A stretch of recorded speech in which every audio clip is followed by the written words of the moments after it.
welcome to what is hopefully going to be a weekly series here. Winner stays on. This is week number 1, episode 1, Capoch versus Lewis. And we already gave the player breakdown earlier. I'm sure you guys have seen it. And now we're hopping in game 1 arena, of course, as per the chat vote. Capoch is playing in blue as the Byzantines. And Byzantines definitely a very solid arena civ, but not one that comes to mind as a top pick. Lewis, on the other hand, goes for Turks.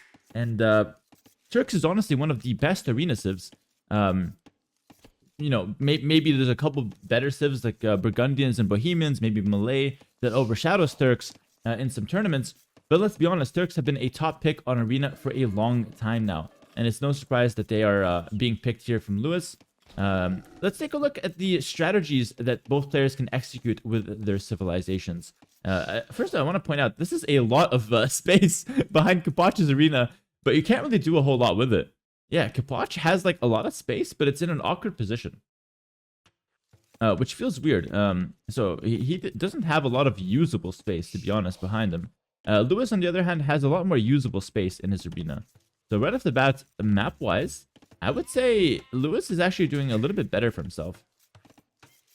As far as the gold and stone positions as well, it is worth analyzing this for arena. You have the gold pretty decently positioned for Lewis. He's got 2 inside his base, which is nice. And 1 that's outside, but it's off to the side, so it's not that big of a deal. 2 stones, though, can be kind of a problem. They're in the same area and potentially arrangeable by maybe a castle or a couple towers. But I think Lewis will be more than fine here. As far as overall strategies to go with, using the Turks, I think, honestly, using something like gunpowder, like Janissary opening, is very solid. Or you can go for the tried and tested light cavalry approach and play for the relics and castle age. Those seem to be the 2 best approaches for the Turks, but they've also got fast imp potential. If you want to go for a fast imp, Turks is one of your best civs for it, since you get chemistry for free. It lets you get out gunpowder, hand cannoneer, bomber cannon right off the bat. Taking a look a little bit at Byzantines for Capoch, they're a civilization that doesn't get picked and nearly as much as Turks on arena, but they are still a decent and a strong arena civilization. They are known more for their defensive capabilities. They could play for the relics if they want to. They have monks that heal 100% faster, which could help a lot. Or they can simply sit back and boom. They have a really good late game with cheaper counter units like camels, halberdiers, and skirms, which could come up really big against Turks. Turks are, of course, not known for their trash game, instead known for their heavy gold game and a lot of gold power units. So both civilizations kind of like the opposite in terms of game plan. It's a little bit unpredictable what Capoch will go for. He has got a few options. He can fight for the relics if he wants to using cheap camels, or he can just open a couple monasteries and go for a small monk rush, or he can ignore the relics and go for a boom and just play towards Byzantine's cheaper Imperial Age. I honestly think both are completely fine approaches here. Just going to quickly go over some settings here real quick. And so edge scroll speed, I think we'll put that to 2, and that should be a little bit better. Yeah, okay, cool. Capoch goes for the back gold here. Makes a lot of sense. He just wants to get onto the gold, go up to the castle age. We can tell kind of what they're going to be going for based on their uptimes as well. For those watching, you know, I am obviously going to make this a very exciting cast, but I hope to sneak in some educational commentary as well. Remember, this series is obviously about top 100 players competing in a very healthy, yet very fierce competition based on the ranked ladder. And for those watching, I assume there's going to be a lot of people inspired by the gameplay that want to also one day compete in the top 100 and compete in the series as well. So we'll definitely mix in some educational commentary. That's kind of the thing I'm most qualified to do. And then also, just kind of break down the games for you guys to enjoy them as well. A mix of fun and learning, and that's obviously very solid. Both players going up at 26 population here. Quite standard for arena meta. Usually 26 pop means they will be fighting for the relics. If they want to go for a standard boom, they would go for the 24 pop arena builder. This is the one that I recommend for booming. And so the 24 plus 2, very, very standard for a pure boom. 26 plus 2 is more standard for light cavalry and relic control. So I can see clearly that these guys want to go for something like that. And as far as advantages go, Lewis will have the advantage with Turks of getting free light cav. However, Capoch will have the advantage of the cheaper camels. He might still decide to go light cav himself as Byzantine, but he could also go cheap spears as well. So he can go for like light cav spearman, or he can go light cav camel, and both will give him a nice little edge over the Turks, and at least give something to play for in terms of relic control. Let's take a look at the relic placements here. So we have 5 relics on the map. One really close to Lewis, another one off to the side. You got 2 more off in this left side as well, and one kind of off to the top, closer to Capoch. So the way I see it is Capoch gets this one, Lewis gets this one, and then those 3 on the bottom, I think, will be highly contested here. Ooh, taking a look at the approach from Capoch, he actually goes for blacksmith and market. So he is not going to go for a stable, but it does not mean he won't go for a barracks. So from this position, we can tell he's not going to go light cav. But what he could decide to do is one of 2 things. Either ignore the relics and pure boom, or he'll make a barracks and make some spearmen and still contest the relics, but without the stable. Just a few spears and a few monks, and try to pick up a couple relics. Over for Lewis, he's actually going to go blacksmith and market. And it looks like he is not going for relic control, despite being up 26+2. So very interesting. This could be Lewis's inexperience on Arena, or he could be doing something that I'm just not aware of. And he's going for a slightly different approach than what is considered standard. So we'll keep an eye on Lewis, you know. Obviously, I can't really, talk about whether Lewis is doing something, good or bad. Lewis obviously destroyed me twice in a row. So I'm not really qualified to criticize his gameplay. So far, let's just watch and see what he has in mind. He is, he's quite, he is quite the player. And both players with identical uptimes. Look at this. The top 100 is just so close in skill. And this is what I love to see. It's not just the pro players that know how to play the game. You know what I mean? Yes, the pro players, the household names, they're good. They're fun to watch. But it's nice to give players... And, Capoch has played many tournaments. He's a household name. But guys like Lewis, they don't get these opportunities often. And it's good to see what they can bring to the table. Lewis goes for a barracks here. Very interesting. So he wants to go blacksmith market, but then still goes to the barracks after. This is very atypical. And Capoch ignoring the relics and will instead go for a boom. 3 TC directly for him, and not going to go for the relics, at least not initially. Picks up Bo7 as well. Lewis, though, goes for forging. This is super strange. No, he cancels forging. Okay. Cancels forging. Now goes for 1 TC on wood, and also the 2nd TC on wood. Made a barracks, but not making any spears for now.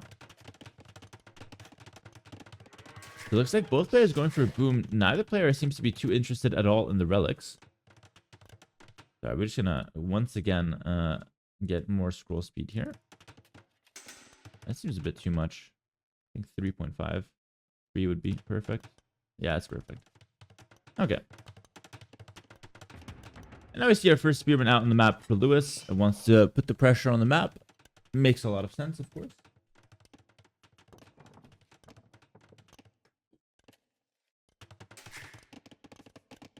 Capoch is just booming up. One thing that's underrated as well about the Byzantines is that they have really nice vision. Take a look at this. They get free town patrol and town watch. So they just having the walls set up, have the stone walls that have extra HP, and have all that vision to help defend themselves. Not only that, but Capoch has a scout on the map. So he's feeling rather secure, and he knows that there's no push coming. Lewis, of course, in this case, not really interested in pushing, just kind of chilling and booming for the time being. Will now go for a stable, but changes it to a monastery. One thing I want to talk about is like Lewis feels very indecisive with this one. He picked up forging, then he canceled it. He made a stable, then he changed it to a monastery. Seems to be very indecisive and kind of going on the fly. Kind of feeling out the game. And not really coming with a prepared game plan here.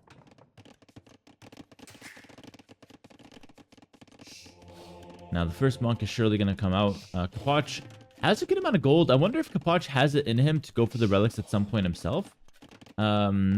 I don't think he really cares too much about it right now. He just seems to be getting some more houses. And like I said earlier, these houses are going to provide a good amount of vision and a lot of defense.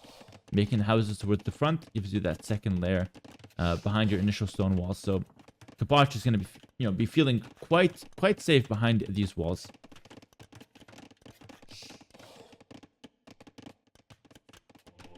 Lewis goes for the first monk.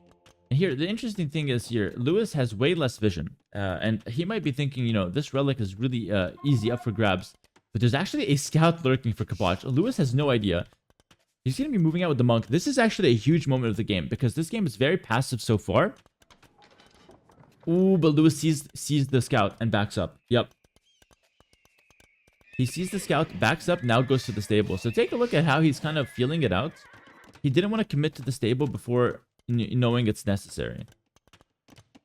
Capoch picks up wheelbarrow. The boom is steady. The boom is strong. On 3 TC. He might go more onto stone if he wants to go for a castle eventually. Definitely has that in mind.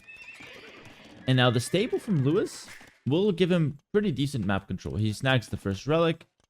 And I would honestly argue that I think Turks kind of need the relics against Byzantine. We talked at the start of the game. Byzantine are king in terms of, trash game. They can play even without any gold. Halberdier, skirmisher, a few monks, and you can play a really good game even without any gold. Turks without any gold basically can only make Hussar. They don't get elite skirmisher and they don't even get pikemen. So Hussar is their only unit that is strong without gold. Speaking of gold, Lewis, as he's going out for relics, he gets picked up by Capoch. First kill of the game, boys. 21 minutes for the first kill of the game. That is arena for you. But just because it's a slow start does not mean it's going to be a boring game. Both players are simply just developing at the moment. Now we see the second stable from Lewis.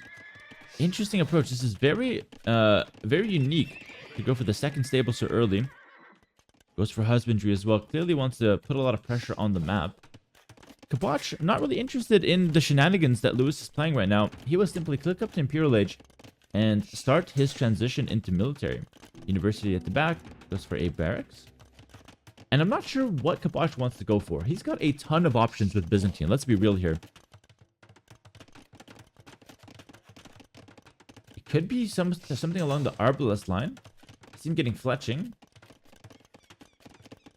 I imagine we could see some ranges here. Lewis is going for a forward siege workshop. What is this? A late castle age push from him. Going for bloodlines and armor. He is playing some off-meta stuff right now. And Capoch is actually, potentially in trouble to this. I don't know if he sees it coming. Oh, look at the vision. Wow. Wow. I mean, take a look at that vision. That's not an outpost. That's not,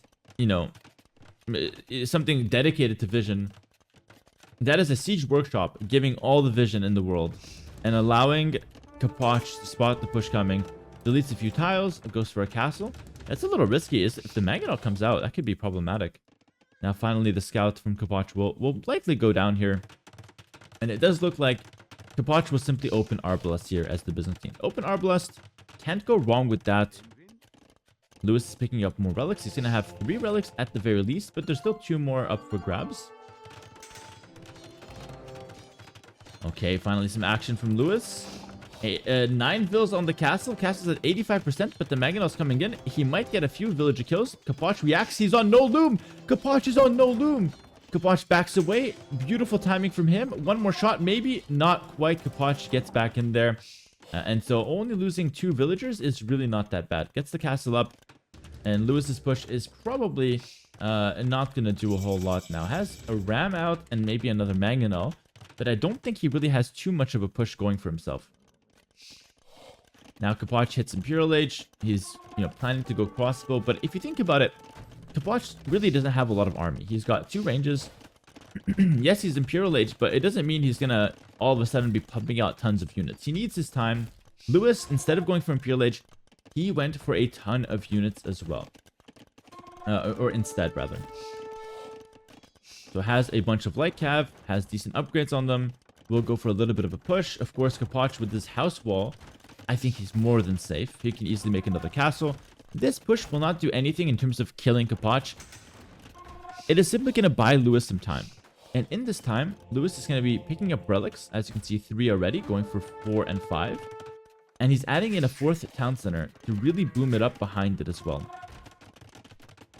So while it looks like Capoch is in the lead, he's in Imperial Age, he's got the score lead, I actually feel like Lewis might have a slightly better position. Turk's late game is nothing to scoff at. And he's going to have the relics. Oh, a little bit of... Lewis's batting ram is under attack by Lewis. It's never a good sign. A little bit of friendly fire there. And the ram goes in, realizes there's no damage to be had, and he'll simply back up. If anything, I think the mistake Lewis did is just committing more to the siege push. I think 1 mangonel initially was good. These 3 siege units probably just didn't do enough. But I like Lewis's approach. He's staying in castle a little bit longer. He wants to hold down the map. Now goes for his own castle. And his idea is I want to hold the map until I get to Imperial Age. Once I get to Imperial Age, I have 5 relics. And I'm going to be in a good position. And that is not a bad idea to have. Capoch, ooh, potentially getting caught out here. Luckily, though, does have a castle to run to. Does Capoch have Loom? Capoch still doesn't have Loom. He's getting Loom now. Capoch is playing with fire right now. Imperial Age has been clicked for Lewis. He's gotta buy himself some time, though. You know, this approach from Lewis has its downsides. He did get the whole map control. He did pick up 4 relics and has the 5th one in his sights. But Capoch is now in Imperial Age with a reasonable army here. Chemistry is in, bomber cannons on the field. And now Capoch has a window where he can pressure and he can put, quite a bit of stress onto Lewis's position. Lewis switches into some Janissaries. No doubt expecting the Halb transition from Capoch, which is already underway, of course. So it's looking like Arbalest, Halberdier, and Bombard Cannon for Capoch. And it's looking like it'll be Hussar, Janissary, and Bombard Cannon from Lewis. Those are the 2 compositions, and both work really well. In both compositions, listen to this. They have a gold unit, they have a trash unit, a unit that costs no gold, and they have a siege unit. That is a beautiful, perfect composition in Age of Empires 2. Once you learn that rule of thumb, you can never go wrong in late game.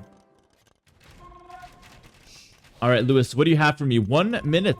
He's got to buy himself some time. Masonry is coming in. A good amount of cavalry off on the flank. Looking for an angle. Look at this.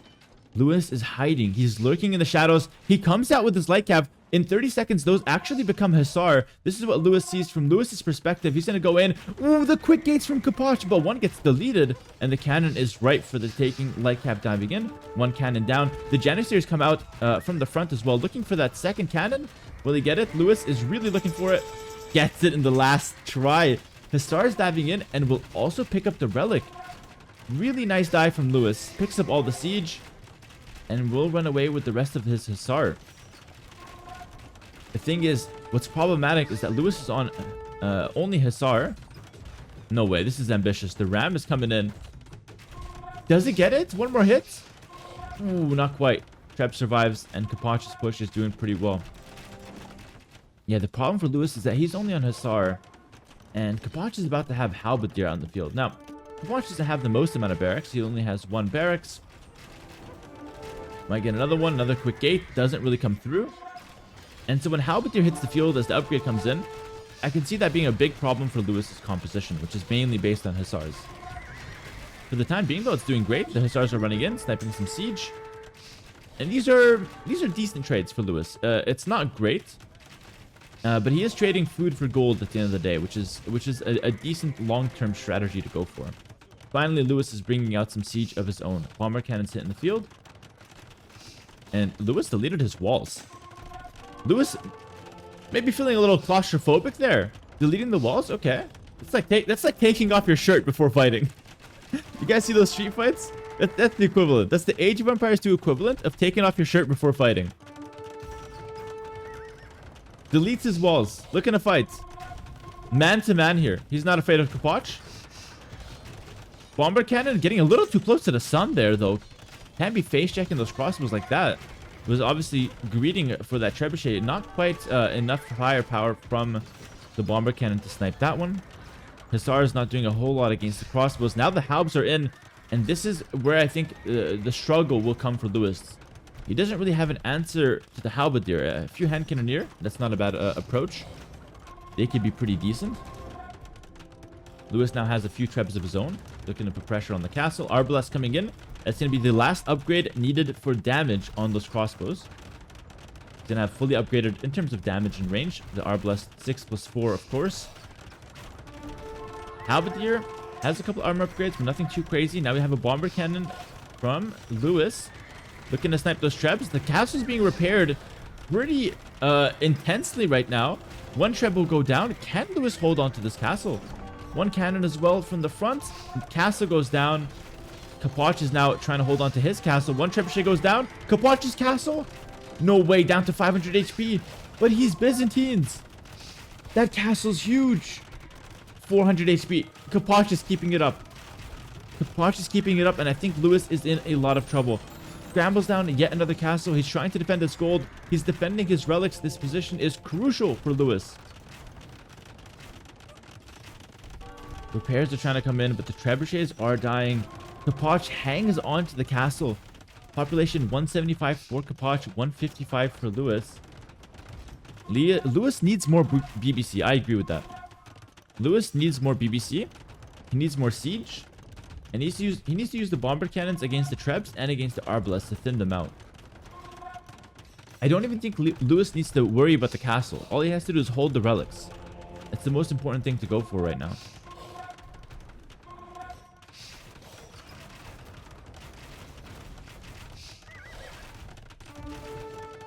Yeah, Lewis, every time he comes close with the cannon and it gets sniped by the Arbalest, he's trying to go straight for the treb, and that's just proven to be a mistake. He has to go for the Arbalest first.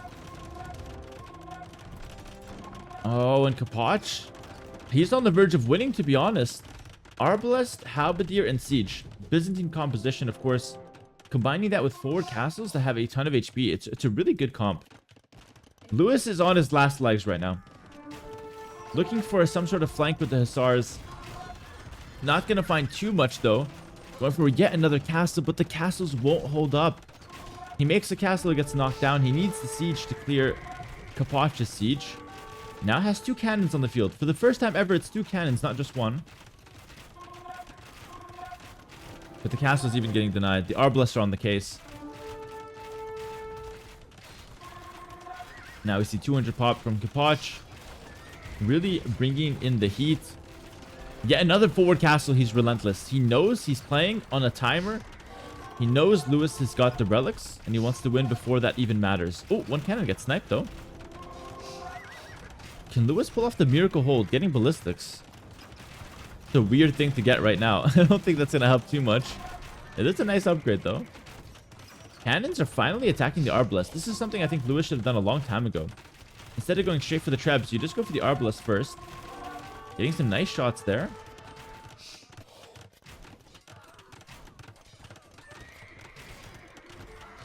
And finally, we are going to see the GG called. Capoch takes game 1. First victory of Winner Stays On history here. Let's get the GGs well played in the chat. Very nice arena game, to be honest. I think Lewis had a really good approach delaying his Imperial Age. But I think he kind of choked it a little. His Hussar sniping siege was really good, but he needed to get his own siege out on the field to deal with the Arbalest from Capoch. Then not the Arbalest first. Hold your line. He never even got to the unique tech from Turk's artillery. It's obviously a very expensive upgrade, but it gives cannons an extra 2 range, which makes them, basically unstoppable, unreachable, unless Capoch dives in deep to get them. If Lewis was able to hold on till he got artillery, I would say that the Turk composition with 4 relics would be a winning strategy. So strategy-wise, I was really impressed with what Lewis has went for here. And it almost worked out. I just feel like he didn't quite know how to close it out. From Capoch's perspective, I think he went for a very solid approach. 3 TC boom, standard opening, nice defense. Second layer of wall was really good. Took no damage from Lewis's push. Played it very safe, pushed out with Arbalest, went for the extra golds outside, and then started the castle chain. Halberdier came in at the perfect time as well to not die to pure Hussar. And then we see 3 castles, obviously, basically like 10 or 12 tiles away from each other. That's a nice little castle chain. You cannot break this. Take a look at how the range is looking as well. And yeah, Lewis taps out. Game 1 is going to be 1-0. Capoch takes the lead. Let's take a look at the stats real quick. KD ratios off the charts here. Take a look at the KD. 188 as far as kills and 87 losses for Capoch. Also, a really nice KD on the buildings. Resources collected actually favored Lewis, and he did have the relics. So economy plus relics was in favor of Lewis.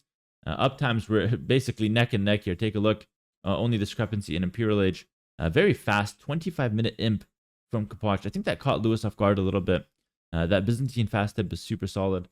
Welcome to game number 2 between Capoch and Lewis. We had some technical difficulties. Capoch in blue as the Japanese will be speeding up the Dark Age here as we start, but I do have to break this game down for you guys. Some technical difficulties. I didn't know they had already started the second game. Lewis loses a scout to Capoch's TC. Seems like he's an expert in that, as he lost it previously as well in the drop game, but that was because he had a drop. And Lewis is now going to be playing as the Magyars, and a little chat going on here. Looks like they feel the map is a little different. It's a good time to talk about it. Yes. But this map is called Cliffbound. It is part of the Red Bull map pool, but it has been brought to random map as well. And it's going to be part of our map pool here for Winner Stays On. Mill at the back for Capoch. Lewis, of course, lost his scout, which is really bad because he's playing as the Magyars. He also got housed and had to get loom. So this has been a nightmare start for Lewis so far. It is worth noting you only get 4 berry bushes, but there's also a lot of deer in the center.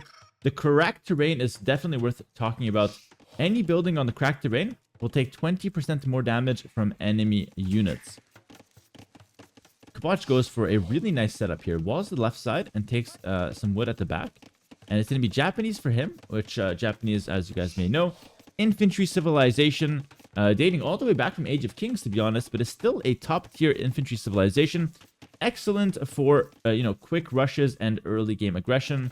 Nice economy with the lumber camps, of course, as well.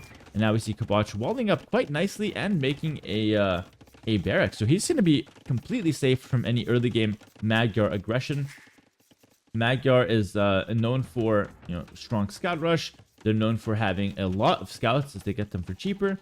And with a, free forging, free iron casting, free attack upgrades on infantry and cavalry, the scout rush is incredibly solid. So I imagine Lewis will go for a scout rush here. But it looks like Capoch is more than ready to defend us, going for archers and spears as the strategy of choice.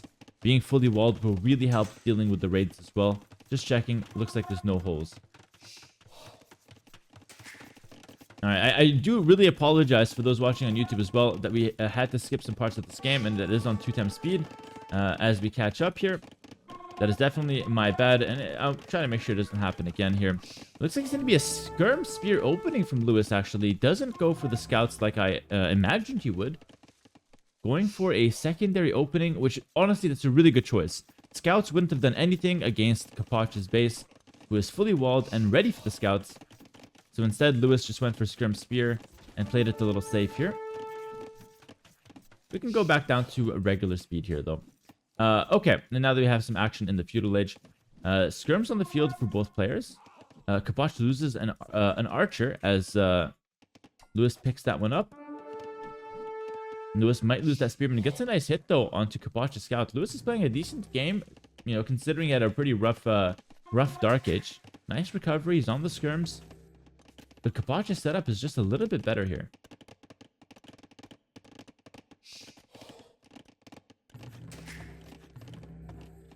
Capoch wants to go for archers as his main unit. He has a few skirmishers, but he does want to go for archers as the main unit, which is very interesting. Ooh, switches to scouts, and Lewis does not know about that. This is what Lewis sees. He sees the town center. He sees the range, but he has no idea that Capoch is planning this very strong transition into some scouts. Oh, and I think Lewis is playing directly into it as well. This could be bad. He goes forward for a tower. The tower on its own is not a bad choice. Hitting some farms, gaining some map control, especially on a map like this where it's very close quarters. A tower rush is solid. But I don't think Lewis knows about the scouts. And to defend the scouts, he only has 2 spears. One of them could get picked up here if he's not careful. Capoch goes for a counter tower. Wants no business dealing with Lewis's tower. Watch might go out as here as well. Lewis is not building the tower. He's actually stopped building the tower. He does see the scouts now, though. Lewis has to back up. Capoch's army is way bigger, but this is a nice play from Lewis. He forced Capoch to make the tower, and then he just backs up and makes it somewhere else. Lewis back home is walled. He should be fine, but there are some gaps here. The scouts, for example, can just simply run in. The archers might have a harder time running in, but the scouts just go straight in, and now Lewis has to defend that. Meanwhile, on the front, the tower is going up. Lewis's army is kind of offside. And now his villagers are forced to put on the boxing gloves and go to work against the scouts. This is not a good game for Lewis so far. But I don't think he's dead just yet. I don't think he's dead just yet. The spear is going to the back, dealing with the scouts. I think Lewis is more or less okay. At least he's surviving. At least he's surviving. He's got something going on here with the tower rush as well. 5 of those doing okay, battering down a wall. The spear should deal quite nicely with those scouts. They are already quite weak. And Capoch gets a little greedy there. Loses 2 scouts. And you know what? I think Lewis is in a decent spot. He's getting into Capoch's base. Capoch is forced to make yet another tower. Cast is getting confused here. My bad. And I don't think Lewis can break in here. I don't think he'll be able to push through and kill the tower. Capoch is keeping him out, but Lewis is getting a decent amount of harass. Forces a reaction, gets some harassment, and then just simply goes back. And this tower... There's a lot of like circles on the map. I think I kind of try to take those off, honestly. Show range circles on buildings off. Yeah. All right. Yeah, that's better. Okay. Yeah, those are a little too distracting for me personally.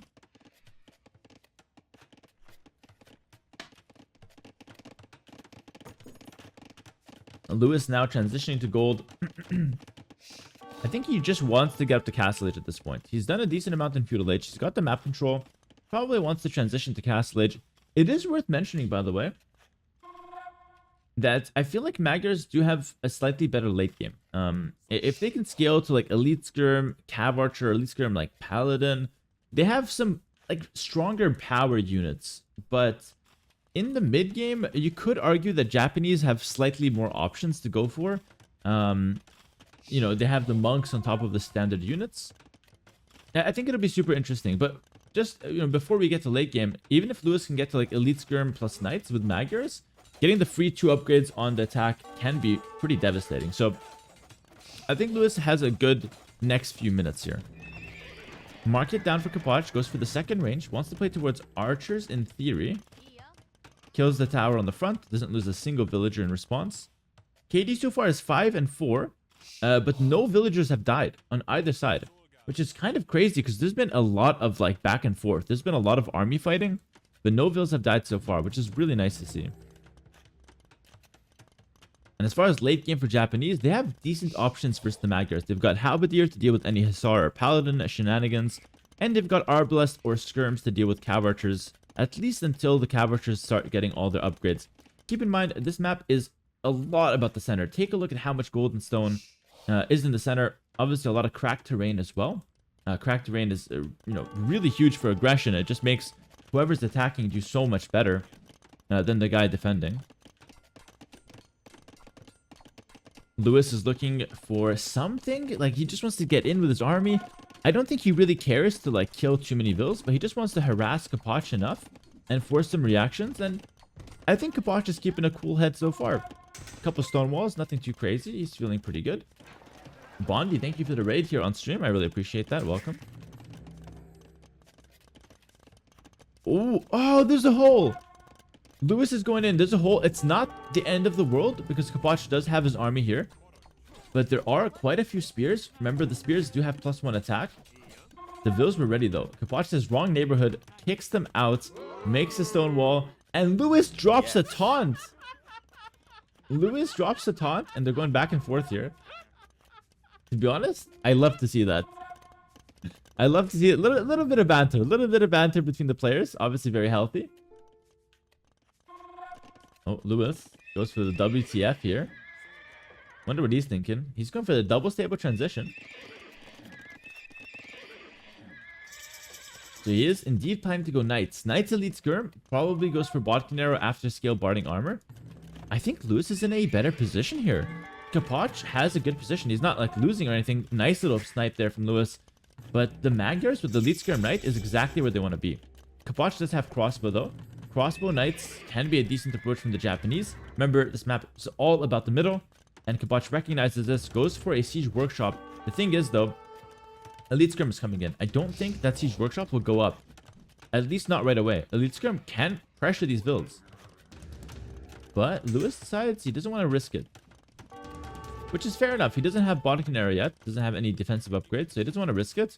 Lewis goes for his own Siege Workshop himself. We're going to see a ton of action in the mid game. This is so fascinating. This is why I absolutely love... you know, casting players that are not your typical top 5 or top 10 pros. Because I feel like the games are usually very, very exciting. They want to fight a lot.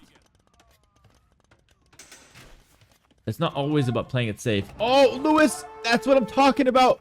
That is what I'm talking about! Not playing it safe, staying close to the Mangonel. Mangonel pops out. Or staying close to the Siege Workshop. Mangonel pops out. 4 skirms down immediately. But a Mangonel coming out now from Lewis.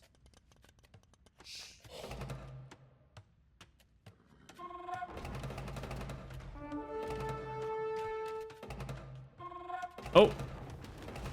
Ooh, Capoch is getting the better of the Mangonel trade so far. Lewis might decide to dive in on this one, though. Goes for it. Has a decent amount of Knights. 8 Knights. Has a few skirms as well. Dives in. Kills the Mangonels. Will he jump on the crossbows as well? Does he have enough is the question. Capoch is jumping in to the middle of the map with a good amount of villages as well here. Drops the castle in Lewis's face. He goes to Lewis's hometown, drops a castle. Lewis is literally decimating his army with Knight and Elite Skirmisher. Capoch realizes he's got to pack up his bags and go home. That castle was more ambitious than he had, you know, initially planned for. Goes back. This is a disaster for Capoch. Lewis is all over him so far with these mid-game fights. No Bodkin for Capoch. He actually forgot to go for Bodkin. What a big miss.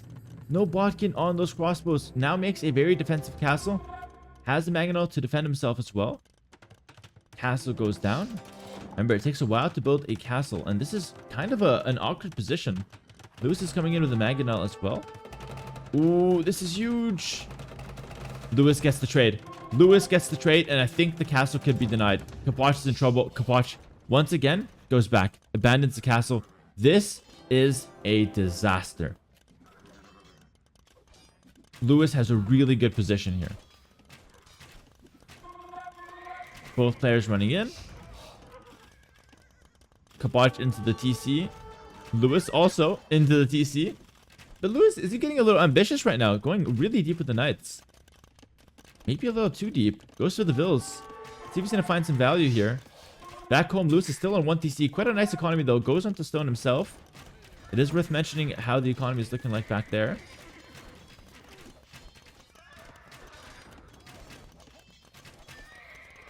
And you know what? I think that was actually the best thing that could have happened for Capoch. Those Knights running in. Sure, Capoch lost a few Vills, but he was able to clear the Knights. And he has some hope to get back onto the castle. I think he needs to get the castle up. If the castle doesn't go up, he's going to just lose too many resources, letting it get deleted. That Knight took some damage from his own Mangonel. Lewis with the friendly fire yet again. Ooh, Capoch lands the shot. He needed that one. He needed that shot. This game is so back and forth. Lewis has Bodkin on the skirms. Looking to dive in yet again. Ooh, takes the attack ground. Capoch's Mangonel is an absolute 3-point shooter. Gets the castle up. Capoch is still in this game. He's 16 vills behind, but he's got a decent army, and he's got the castle in the center of the map. He is absolutely still in this game. A lot of golden stone to be taken. A lot of relics to be taken as well. Lewis brings out the first monk. What a banger of a game so far here. Now let's take a look at the Mangonel trades. Capoch has been doing much better in the Mangonel trade so far. But Lewis is stepping it up. 1 for 1 so far. Ooh. Oh my god. That was as even as it gets. Skirmisher. I respect the energy, man. That was a very courageous skirmisher. He will probably not be remembered, but I respect the effort there nonetheless. Capoch bringing out more mangonels. I don't know. I feel like Capoch getting the castle up gives him some hope to launch a bit of a push. Like if he gains momentum, having that castle to always run back to is a really big advantage. But I think he needs to pick up Bodkin arrow. Missing Bodkin is just... It's too big. It's 1 range and 1 damage on the crossbows. It's like absolutely essential. Another mangonel trade. Lewis is not timing these correctly, it seems. Yep. Not even a 1-for-1. Lewis is not timing those trades correctly, and Capoch is punishing him. Score still in favor of Lewis, though. Lewis has a clean, very smooth running economy. Surely Capoch will realize he's missing Bodkin here. Surely. Nice shot from Lewis. Gets a good trade there.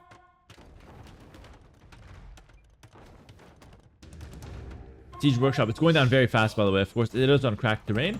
Lewis comes out. He's timing it better. Still, just a 1-for-1 trade in the end. And the Siege Workshop will probably go down here. It's safe to say.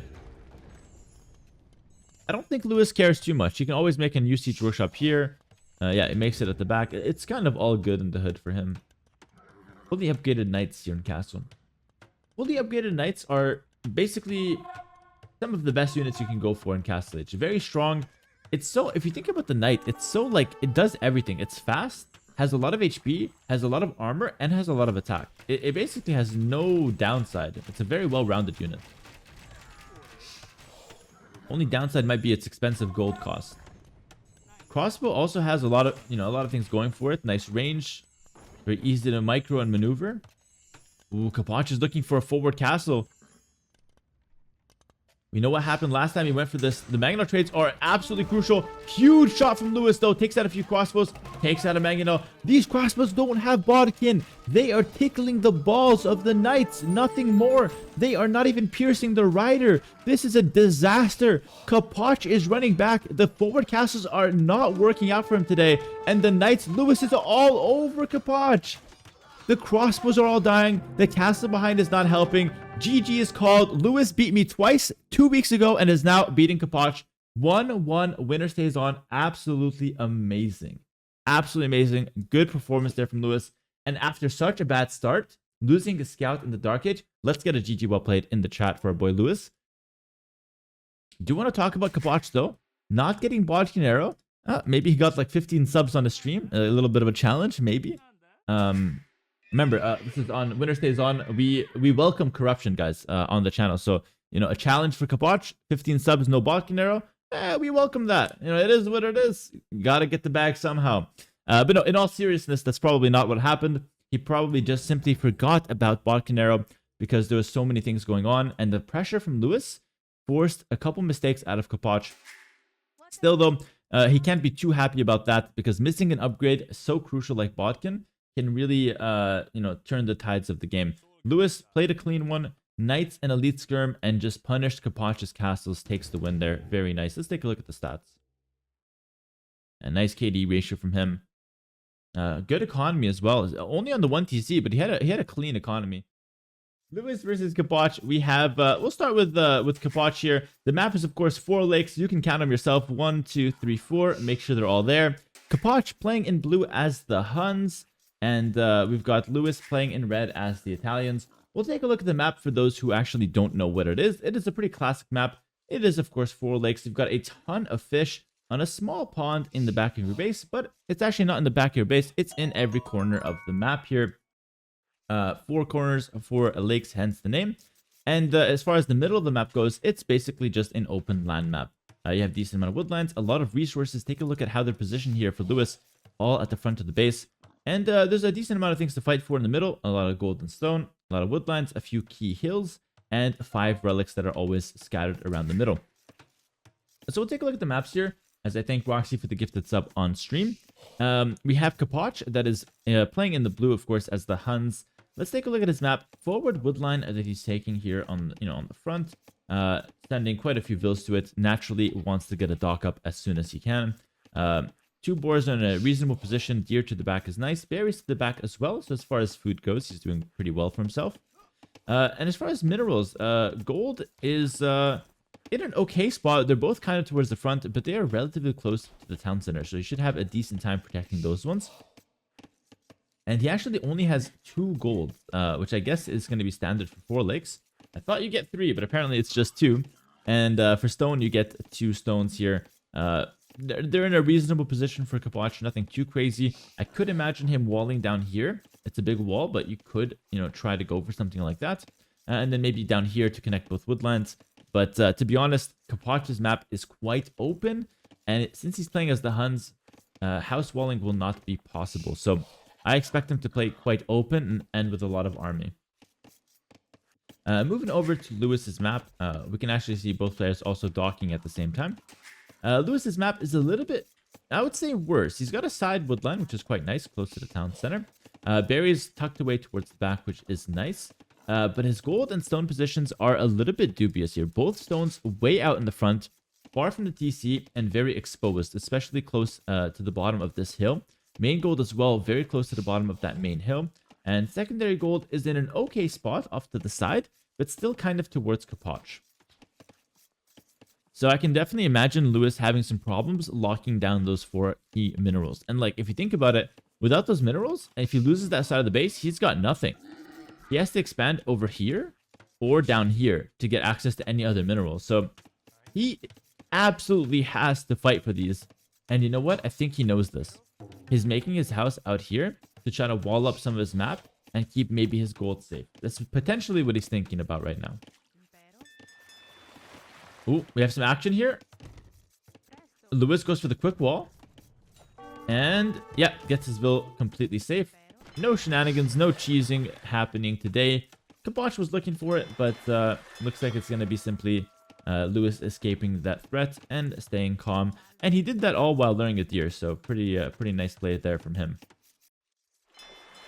Capoch is slightly ahead in terms of the fishing ships, though. He does have 2 fishing ships out to Lewis's 1. 10 years ago, you would have killed her. Well, maybe. But to be honest, I didn't think you didn't wall. Lewis is trash talking. He's calling Capoch old. And Capoch not entertaining it too much, He's just saying, you probably should have walled there. I like the back and forth though between these 2 guys. We'll keep an eye on it. Of course, if you guys know me, I'm a huge fan of some healthy banter, some healthy trash talk. But we'll keep an eye, make sure it doesn't get too out of hands, too out of control. But I highly doubt it would. I think most people are quite measured. Don't even have a dock hotkey. I have no clue what I'm doing. Lewis admitting he didn't prepare at all for the Winter Stays On. He has the opportunity of a lifetime on this Winter Stays On, and he doesn't even have a dock hotkey. That mining camp is a bit dubious. Very close to the gold. This will actually cause some problems. Those might get a little trapped here. And Capoch said I'm bad at this map. This is completely false. This is Capoch's best map. We have the stats. Capoch is lying. Capoch is lying. He's kind of buttering up Lewis a little bit here. Lewis is trying to wall up the left side. So on this map, ooh, Capoch, where did this bill even come from? He got a sneak. He got a sneak, and I don't even think Lewis will expect this. Will Lewis scout it? For the time being, he is completely oblivious. It's going to take him 1 minute to get to Feudal Age. This is not looking hot for Lewis at all right now. He's making his fishing ship. I mean, let's see how he reacts after, if he's going to go for a 4th fishing ship. It looks like he's almost like fast castling. Like, he's going for a fast castle with all these walls. Very interesting. I would not have expected him to want a fast castle. This map is quite open, especially with the gold and stone being so far forward. He is going from potentially like the weakest strategy. Going for the 2nd dock. Oh, he scouted the dock from Capoch, so he knows about it at least. Capoch does not know he's been scouted. Oh, and look at Knock. Subscribing for tier 1 6 months in advance on Twitch. Thank you so much, Knock. I really appreciate the 6 months, man. Good to have you here, and good to have you here for the next 6 months. There's no way Lewis quick walls this, right? Sends the Ville back. It's on 4 HP. Oh, he goes back? No way. No way, that was so Ah. Oh, that was so cool. That was so cool. He actually went back. He broke Capoch's ankles and got the quick wall. That was so good. And now going for the fire galleys to defend. This is quite nice. No way he's going to leave. He tried to leave, goes back in. Capoch is not going to let him get away that easy. Brings the scout back, though.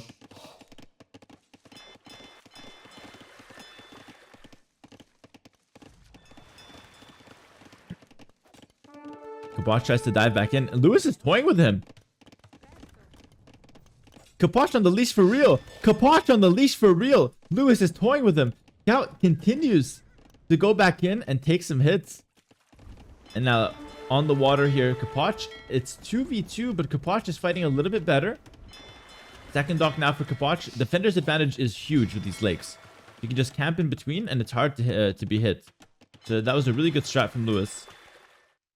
Nice walls from Lewis as well. He's got to finish the walls, though, I think, to defend the main goal. The rest is very exposed. Maybe a tower or finish the walls. One of those two things would be really nice. He has good walls. But in the meantime, Capoch is on lake number 2, guys. Villager from Capoch might go down. This is a very hectic game. Lewis, first blood in terms of eco KD. Actually, first blood of the game.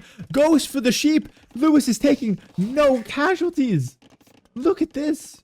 Sorry, no prisoners. A lot of casualties. Villager goes down. 2 sheep goes down. Lewis, the scout, escapes unscathed. And Lewis is also winning the water. Oh, hold on. Did I speak too soon? Oh, that's the Castus curse. Oh my god, that was a big demo. That was the Castus curse right there. That was not good at all for Lewis. Goes back, tail between his legs here, trying to defend. On the water, it's just hard though. When you take a demo like that, it's just hard. Huns are a really popular 4 lakes map. 4 lakes civ, rather. Because since you don't need houses, take a look. Capoch's map is very open, but he's using all the wood to just make fishing ships on the outside. He's not making any farms. He's only now going to the berries. All of his food income comes from the lakes. He's got a ton of fish undisturbed. In comparison to Lewis, who I think had the better trades, but Lewis has only 3 fish on shore fish, and that's it. And even this might actually die. So Capoch is playing the map much better than Lewis. Even though Lewis, I think, is taking some slightly, better trades, or at least some decent trades.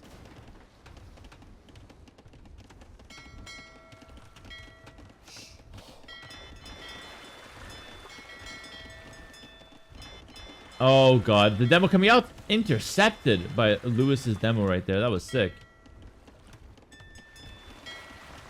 Capoch beginning yet another demo though. Oh, this is gonna be bad. There's the bill repairing there as well. That demo could be huge. Underwhelming. What the hell? Not great. Villager will die though to the fire galley. And Lewis is trying his best to defend in this little like kind of crowded area. He could hit back here, I think. I don't know why he's not doing so. But the dock is actually blocking the damage.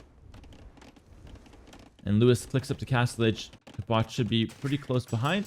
Just needs his buildings, drops down a stable, drops down a blacksmith, and he'll be up to Castle Edge as well. Lewis did it with a market and blacksmith, so he kind of doesn't have anything going for him in Castle Edge. He's just fighting water for the time being.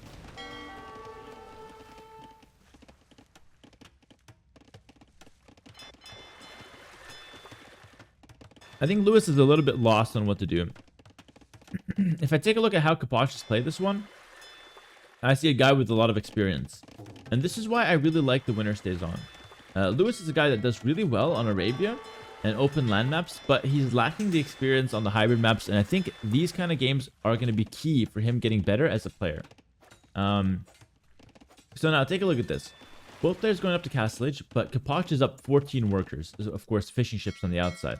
So because of this, Capoch will be able to afford 2 stable night production while fighting the water. And Lewis has nothing to deal with knights right now. He basically can only go for like monastery and monk. That's it. No army for him on the land.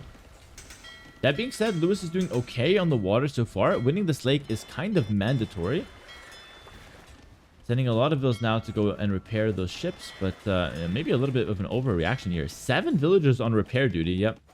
Sends 4 back. Realized it was a bit too much.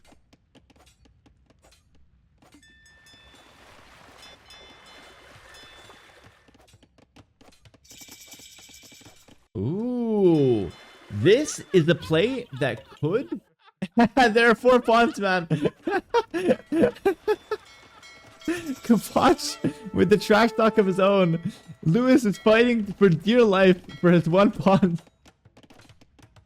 And Capoch tells him there's 4 pawns. But what Capoch doesn't know is that Lewis is on his pawn. And he's getting the War Galley upgrade. This is going to be a really big shocker for Capoch. And he's actually getting the upgrade from this dock. So he can't even make a unit. He can't make a unit from the dock for like another 10 seconds. This is such a huge play from Lewis. But at the same time, it looks like Lewis is actually losing on this side.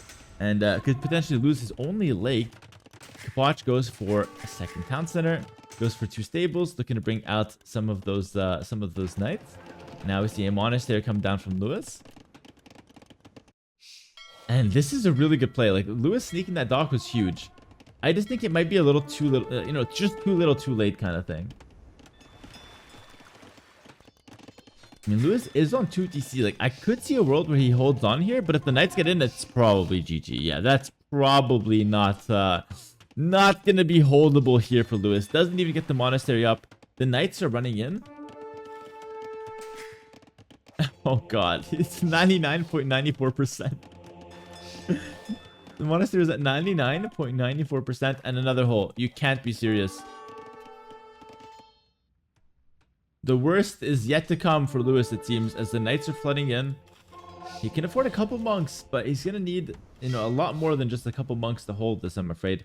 3rd DC for Capoch coming in. Take a look at the stats here.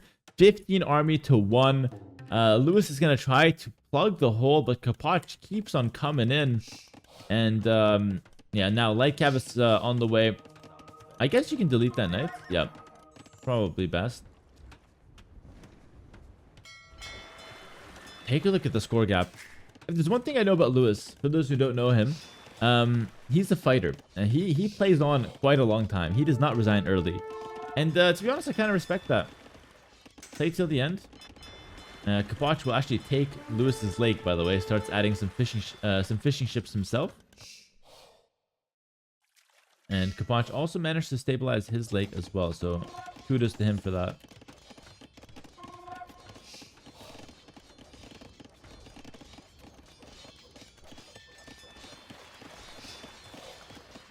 Capoch is also getting Horse Scholar. So despite getting 4 lakes basically in favor of Capoch, he also picks up Horse Scholar just in case he wants to make some farms.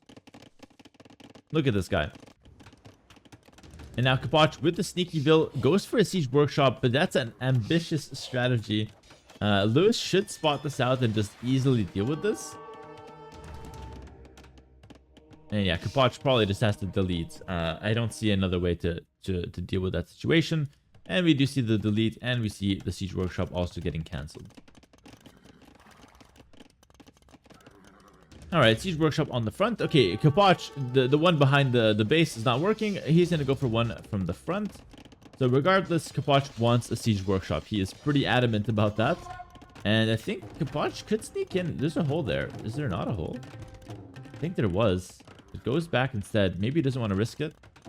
Now the hole is plugged. Lewis goes for the 3rd town center. Obviously, going back to the start of the game, we talked about how bad Lewis's map is, and this is the nightmare I'm talking about. This is why I love Pro Age of Empires. Take a look at Capoch. I'm casting. This is easy for me to say Lewis is a big hill, and Lewis has exposed minerals. But Capoch, while playing, and while everything was going on, he's dominating 4 lakes, he's booming, making economy, making army. He had the ability to analyze the map and see this massive hill overlooking a golden stone. And he goes for a siege workshop to punish that. How good is that? Well done, Capoch. That is absolutely amazing. Pro Age of Empires is just absolutely beautiful. Look at that. Great decision. Now the Mangonel push is coming in. And Lewis being 55 pop behind. It's 86 economy to 51. 24 military to 5. I don't know how Lewis is holding this. I don't even know how Lewis is even going to begin to hold this. Oh, Lewis goes for another sneak. So Lewis is like, I hate to break it to him, but I think he's like 15 minutes behind on fighting these lakes. I think if he wanted to fight the lakes, that had to be like 15, 20 minutes ago. Now it's a little too late. Siege push is coming in on the mainland. Capoch has that nasty hill we've been talking about. Lewis cannot take gold and cannot take stone. This stone is also out here, so only has 1 gold that is safe in his base. And now going for redemption to defend, but there's already light cav on the field, so monks alone are not going to be enough. Capoch going for a forward castle. This time, I think it's going to go up. Last game, Capoch had some problems getting the castle up. This game, I think he'll be doing just fine. Castle in Lewis's face on the nasty hill we've been mentioning pretty much all game. If this castle goes up, Lewis is absolutely dead lost. Nothing to be done after that. But one last ditch effort with redemption. Can he get some conversions? Converts 2 mangonels. Converts 3 mangonels. Could he get some nice shots on the vills? Indeed he does, but still probably not enough. That's the extent of Lewis's defense. Has nothing else for the cavalry, and he hits him with the GHG. Okay. 2-1 Capoch. Let's go for Capoch there. GG's in the chat. GHG in the chat, actually. What a nice game for Capoch. I mean, let's just analyze this again. Started the game, went for the sneaky bill. He kept busy at home with the fighting on the one lake.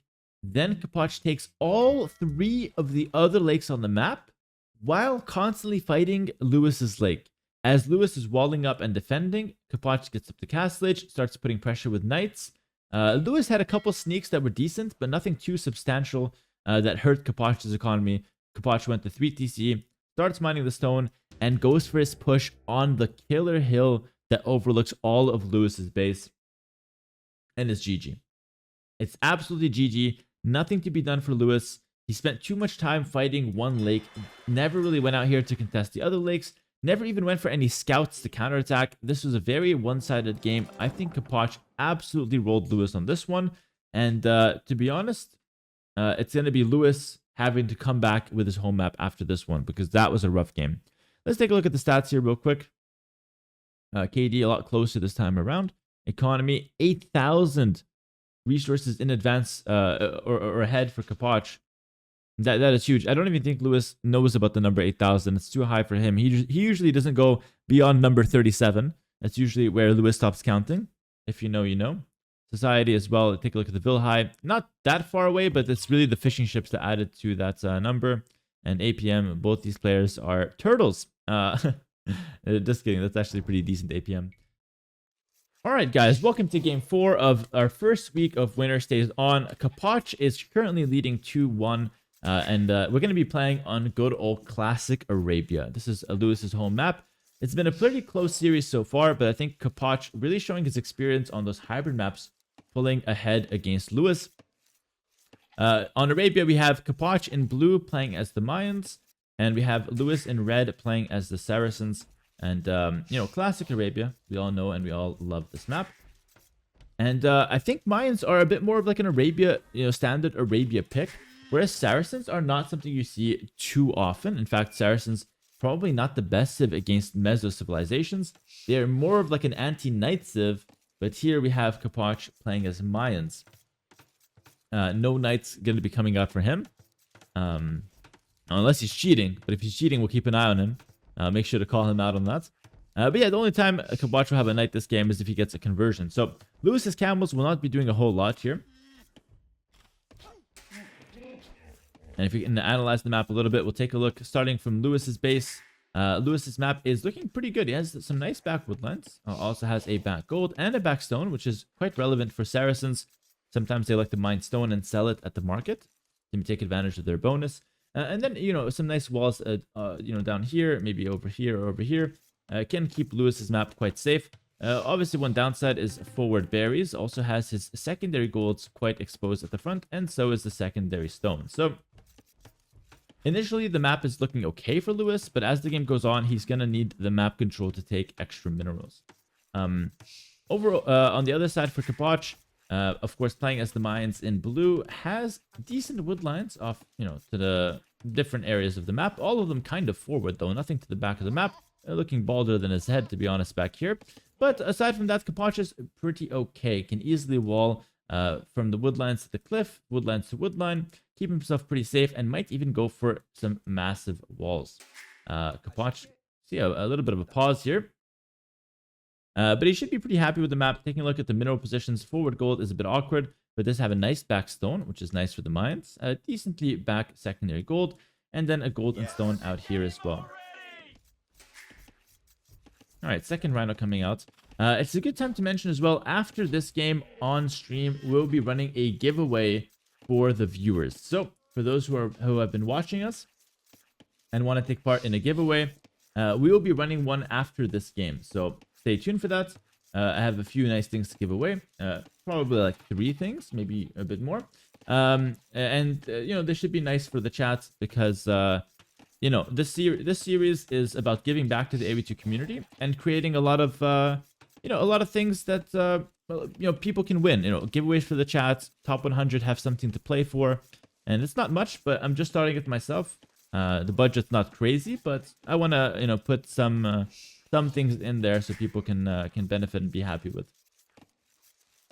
And of course, as the series builds up, as you know, if it does well, if it's successful, a lot of people like it, I will be ramping up the giveaways and doing even more of them. So there's you know, potential for some really big and really special things to happen with this series. Big giveaways, you know, special items and whatnot. So we'll see how it goes, but for the time being, we're starting small. Lewis up to Feudal Age at 19 population, looking like a standard Scouts or Archer build. Ooh, I like this. He actually skipped Loom. Did not go for Loom. I like that a lot. I think it's a really good play. It's a bit risky, but it basically saves you 25 seconds, and it lets you, you know, get up to Feudal Age with more resources compared to someone who gets Loom. 2 lumber camp setup. This could be either Scouts or Archers. We really don't know yet. I think Scouts makes more sense versus Mayans in general, because if you go Archers against Mayans, they can just do the same thing. And they'd have a decent advantage. But then again, you know, market can be a big factor. You can just go Archers and then mark it up, and you can be fine that way as well.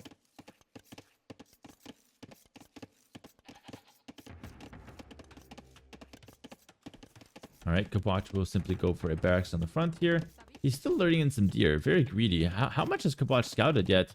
He hasn't scouted anything, whereas Lewis scouted a decent amount there. Not looking bad.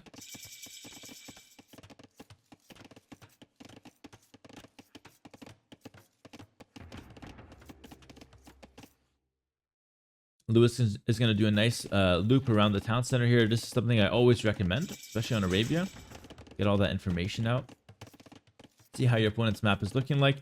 And Capoch actually went up without a mill, which is really interesting. Going for an archer opening, no mill. Brings down a spearman. And we're going to see a stable from Lewis. So goes for a scout rush approach. Also picks up double bid axe here. Okay. I think this is kind of a must-win for Lewis as well, by the way, because this is like Arabia. This is the map he's had, you know, the most amount of games on. Capoch experience on a variety of different maps, whereas Lewis is kind of only experienced on Arabia from what I know of him. All right, scout coming up, targeting the villager for now. Spearman goes back to try to defend. Villager will likely escape. Not a big deal there. Capoch goes back to walling. Oh, this is huge. Lewis will lose the scout, but did kill 2 sheep. Actually, does not lose the scout. It still has it alive at 5 HP. So he's really into that laming stuff. Honestly, I'm not the kind of guy that likes to do that laming. In fact, I've never done it. But, you know, some other people, like Lewis, love to go for it. All right, scout getting some more harass on that villager. That little hole in the front causing some problems. The villager runs out of the base. How can Capoch save this one? Are we going to see some quick walls? Let's take a look and see if he's got it in him. He goes for some, yeah, quick wall attempt, but nothing, yeah, nothing too crazy there. Villager goes down. That's huge for Lewis. Getting a vill kill like that, forcing a lot of spears from Capoch is really, really important.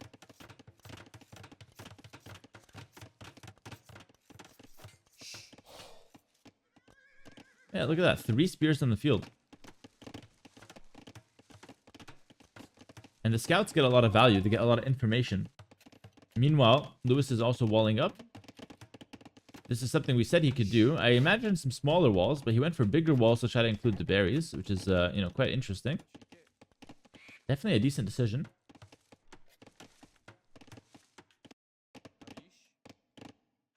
Lewis obviously picked up Loom start of Feudal Age, so he's got Loom now. He's doing completely fine for himself. He could go for Cav Archers if he wants to in Castle Age. For the time being, Capoch is actually just massing some archers of his own and not really in a huge rush to move out or anything like that. Just kind of massing the archers and chilling for the time being. Very nice wall there from Capoch. Staying safe versus the scout rush. 3 scouts running around, but they're not finding anything, so like you're completely fine. What Lewis is trying to find is stray villagers, like this guy walling. If Lewis were to find him, he could actually go and commit for the kill. 6 archers in here. If I were Capoch, I'd bring them out and get some hits, but he's keeping them hidden for the time being. Doesn't want to reveal his hand, it seems. Show how many archers he's got. Yeah, this is huge. Lewis will actually find this vill. He could commit for him. He doesn't have to, but he might go for it. Yeah, he goes for it. He'll kill the vill. Let's see if he takes any losses. Oh, sneaks out. Beautiful, beautiful scout micro there from Lewis. Takes a few hits, but nothing died so far. You can always heal low HP scouts if you wanted to. Behind this, Lewis is using the market, selling the stone, buying up some food. This could lead into like some all-in castle age push. Saracens are definitely notorious for all-in castle pushing with the market.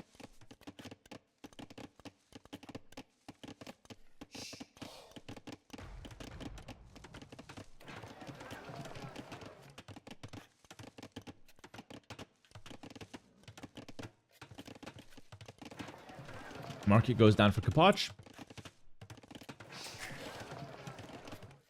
who's staying rather safe now. He's fully walled. Again, his map was a bit awkward, but now he managed the full wall. I don't think there's a hole there. There could be like a 1 tile gap, but I don't think so. And Lewis has full control, full vision over Capoch's base. Being very annoying with that 1 scout, as you can see, running in and out, hitting that 1 vill. And now, for the first time all game, Capoch is moving out with 10 archers. Now, Lewis should be somewhat ready for this. He did scout the archers all game.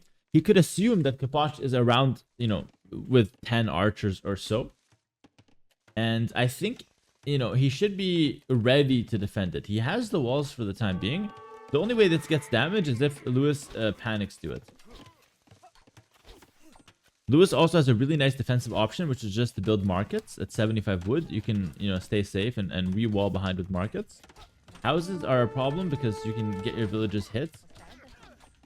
But Lewis so far is staying pretty safe. Yeah, this area should be easy to defend with markets, so he should be fine.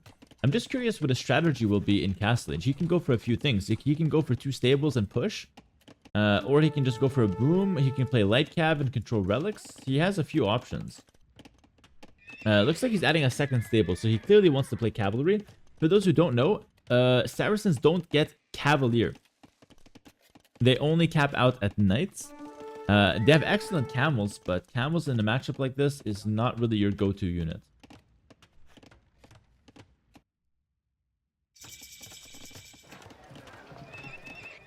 Alright, 2 stables, knights coming out in the field now. 2nd town center for Lewis. Deletes a lumber camp as well, so he wants to really get that set up. And now we see Castle Age, 1.5 minutes to go for Capoch. He's got to buy himself some time. Really, guys, really impressive Castle Age time from Lewis, by the way. Selling the stone with the Saracens was a really good decision. Did Capoch scout the 2nd stable? He did. That's an excellent question from the chat, and he did. That is huge. Now Capoch knows he's up against 2 stable knights. The thing is, it's being accompanied with economy and a siege workshop at home. So Lewis is planning like a defensive control the map from home and not really like an offensive push. Meanwhile, he does of course have the 2 town centers as well. So his economy will be slightly better and pulling ahead consistently over Capoch. Capoch also sold his stone, but has no sign of wanting to make a 2nd town center. Still committing onto 2 range archers at the moment.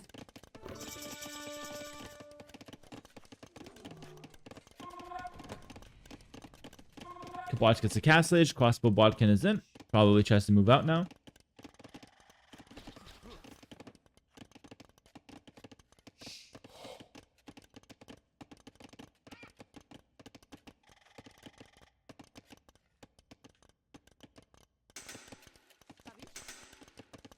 All right, the villagers are coming out now, looking for another town center. So did buy back 100 of the stone and is indeed going to commit to a second town center. Yeah, Capoch killed the lion. Will he go for the second lion kill? I think he will. Capoch be brutal like that. Yep, just easily kills him. Lewis is camping the relics with the scouts. Really heads up play there from him. And the siege push is coming over. It's a slow siege push from home, but it's still a decent siege push. 2 TC setup for Lewis. At the most amount of upgrades on the knights though. Has bloodlines and +1/+1 in terms of attack and defense. Capoch, very confident with the micro there. Very confident with the micro. Yeah, the draw for the next round will happen after the set. So after this is over, the winner will stay on, of course.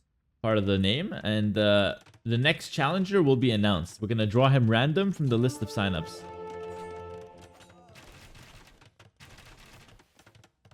Alright, now we see a monastery come down for Capoch. Still gonna just control it here. You know, has the 2 DC setup, doing pretty well for himself. Also goes for a monastery here at home.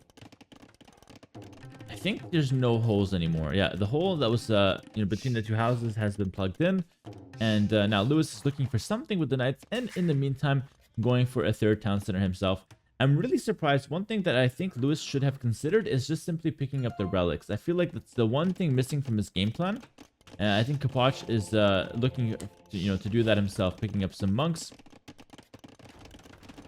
Going for the relics, why not? And the siege push from Lewis is looking solid. Like, it's 1 mangonel, but it's forcing Capoch to really respect it here. Capoch, though, ooh, almost took a big hit, but is completely fine. Didn't lose a single crossbow. And all of those that got injured can be healed by the monk. So, mangonel goes down virtually for free there. 8 villager lead so far from Lewis. Economy upgrades, he's missing bow saw. Has to pick that up at some point.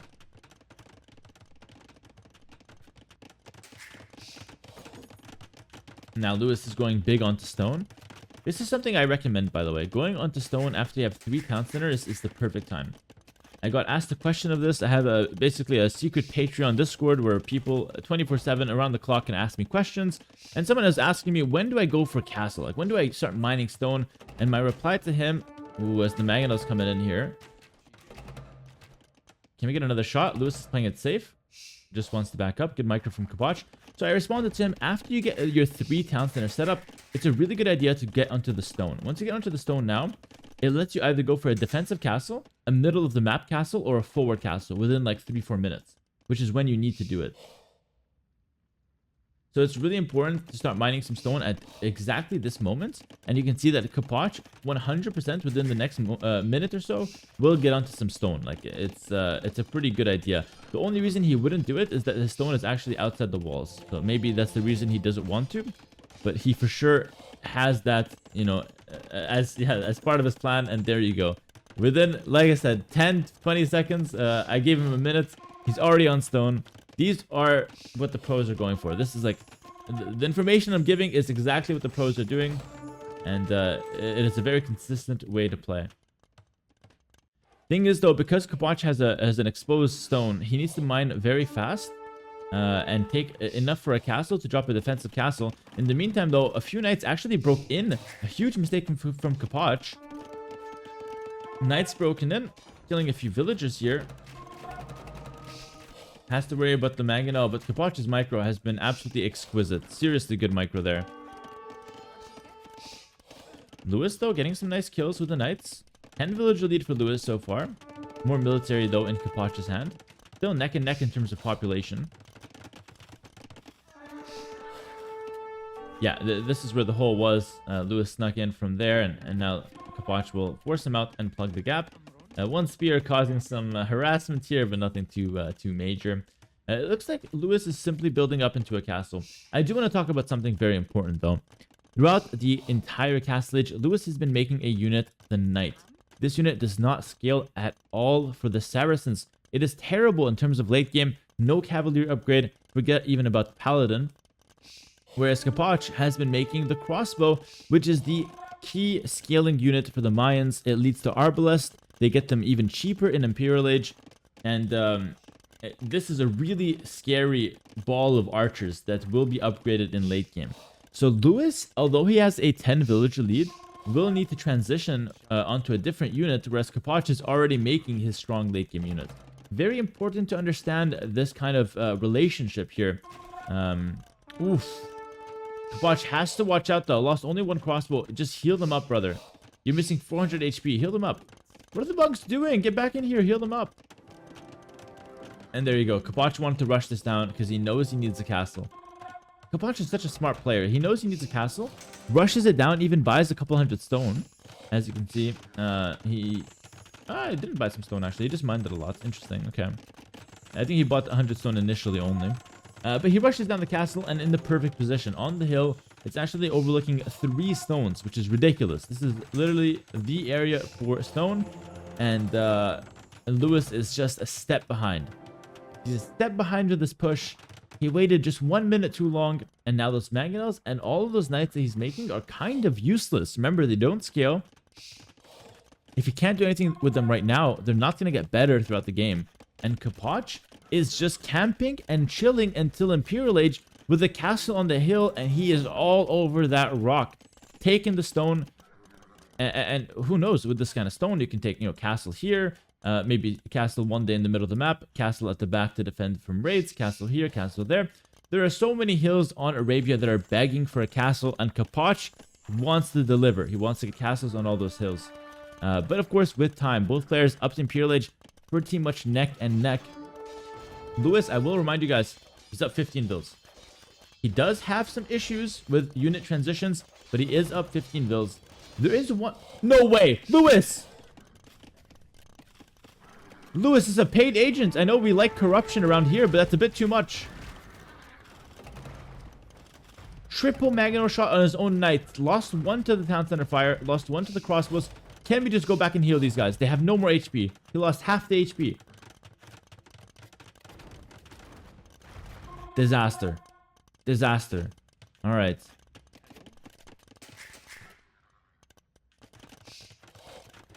Thumbring and ballistics are coming in.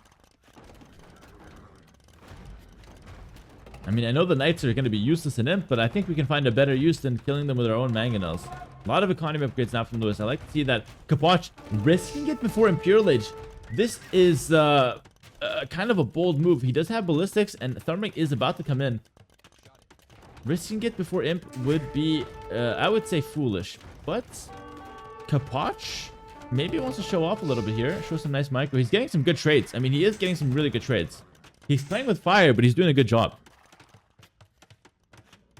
Lewis is still just spamming knights, by the way. Who's gonna tell him he doesn't get Cavalier? Does he know? Lewis is one of our least experienced top 100 pro players. He's very new on the scene.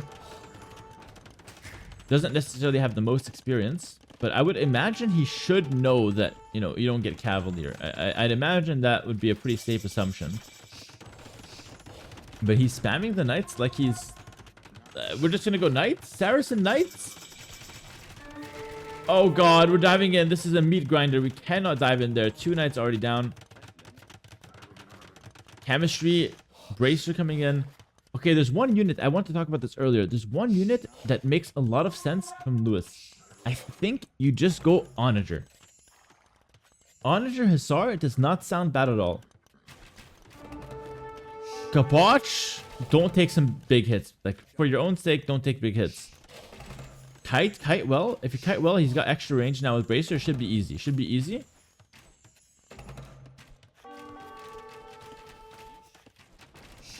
And a couple shots. Reasonable. Got a couple kills, but nothing too massive. Capoch out here with with 12 villagers. Not gonna let you take that gold, says Lewis. That's the middle of the map, bro. Back it up. Castle on the hill. Pretty good. Lewis is gonna tech Hussar. Thing is, Hussar is like okay, but what happens when we see Halberdier from Mayans? What happens if Mayans switches to Eagles? Then Hussar on its own is not enough. I think you need some heavy siege, some siege onager, some heavy scorpion, something like that. 2 HP. The Treb survives. We can't even kill that one. But Lewis, you gotta give Lewis credit. He is active with his knights. He is getting some nice value here. We'll find some nice kills there. We'll run through, distract Capoch a lot. He is like 30 vills up still. So although the unit composition is better for Capoch, I don't mind Lewis just going for heavy raids with Hussar. Controls the game and gets so far ahead in terms of economy. It looks like Capoch now wants to go for like infantry armor. Wants to start teching Halberdier. Castle in the middle of the map for Lewis. That's a bad one. This is at the bottom of this hill. That's a bad castle. I want to see Lewis reconsider that one. Really nice walls there from Lewis though. Like this wall from the start of the game really helped set up his map, I feel like. Goes for University. Iron castings on the field. Will Lewis think to go Onager? Like, will he consider going Onager? I'm not sure. It is a really weird unit to go for, but it's amazing versus Mayans. Especially with attack round. You can even counter Halberdiers. Couple trebs from Capoch setting up. They are downhill, so they're not going to do too much damage to that castle. Hussar will easily snipe those guys. And you know what? Lewis, the score is neck and neck. The score is neck and neck. Also, Capoch, a little indecisive. Has some plumes, has some crossbows, but no arbalest just yet. Can't afford it. Goes for instead the Halberdier tech.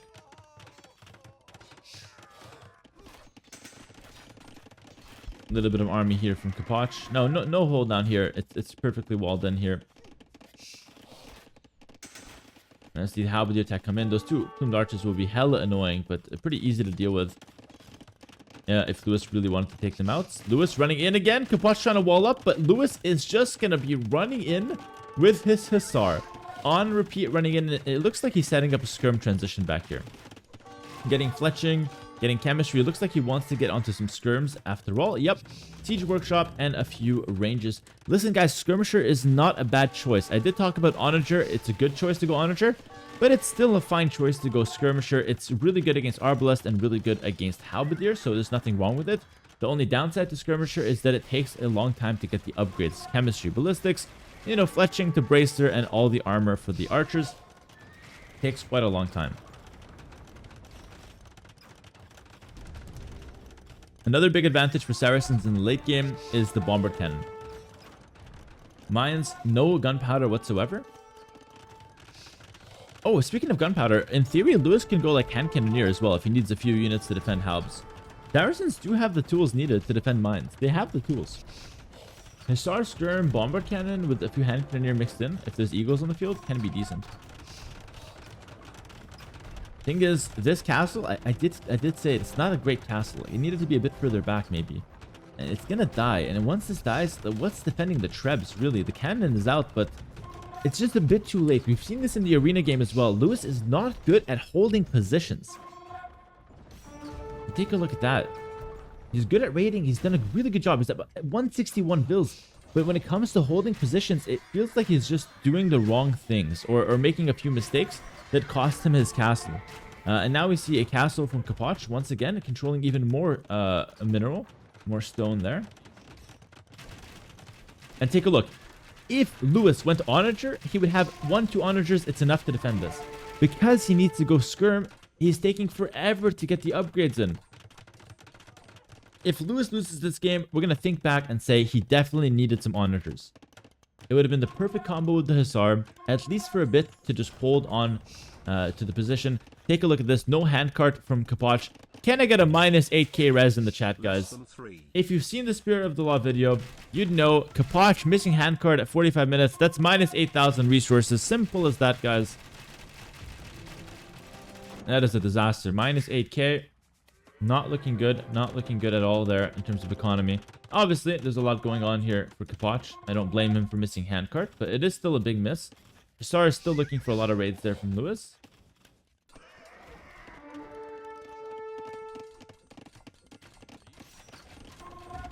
Thing is that Capoch's push is going pretty fast. Lewis has 3 relics here. He'd easily lose the monastery, lose the relics. Capoch has 2 to his name. And Lewis cannot break Capoch's base very easily. He's preparing some siege, but he just has Hussar, so he's just raiding. But like, at a certain point, the raids are kind of ineffective. Like, Capoch is 200 pop right now. Now it's about pushing, and the push from Capoch is actually very solid. Can I please see Arbalest come in for Capoch? I would love that. But even without it, he's doing such a good time. Just thinning out Lewis's economy. And Lewis is taking forever to get that switch done for the skirms. But finally, he's got the switch done. And as if it's literally a poem being written out, as soon as Lewis has done the skirm switch, Capoch is already ready with Eagles. The next switch to counter the skirms. So beautiful. This is why we love Age of Empires.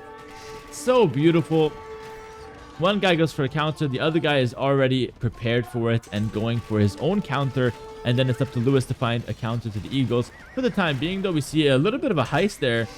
Can I keep a close eye on 3 old men holding relics running back to Lewis's base?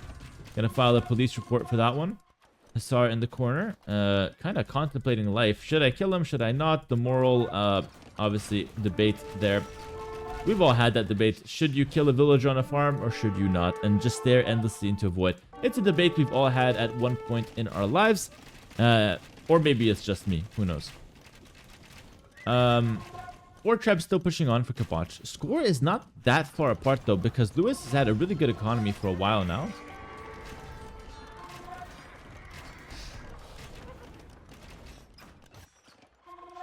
Ooh, but the counter push. The counter push from Lewis. I was staring at the Hussar in the corner. I didn't notice Lewis went for his own push. Killed the castle. Now going for the town center. Castle at the back for Capoch will buy some time. But Capoch is actually the guy at 170 pop. So Lewis feels like he's in a better position right now. He's spending his resources a little bit more efficiently. Capoch floating a little bit of extra res there. And Capoch's push is fast, but it's not that fast. Lewis is expanding. He's bringing his relics towards the back. Doing a great job getting, his villagers back to working, back to farming there. Nice farm placement using the auto farm there. And going to be pushing in now with some cannons and some trebs. Looking for the castle. Thing is, I think Lewis is pushing the wrong area. He needs to push the middle of the map, not the side. Who cares about the back of the base? I know there's gold and stone, but the middle is where the bulk of the production is. Bust the hole straight down Capoch's center. That's going to be much better. Okay, looks like the Hussar has finished his moral debate, and he has decided it is good to kill the villagers on the farms. He has decided this is completely fine. I'm not going to stare at the void for the next eternity. I'm instead going to go on a rampage and kill farming villagers. Eagle Warriors have kind of showed their hand there a little bit. I think Capoch would ideally have liked to keep them secret, but he had to use them to defend his base there.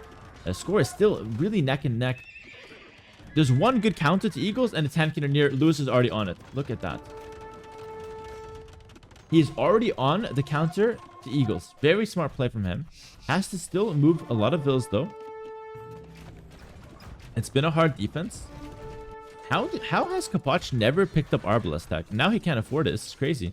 He's lacking a lot of gold. The skirms have caused a lot of problems for Capoch's economy.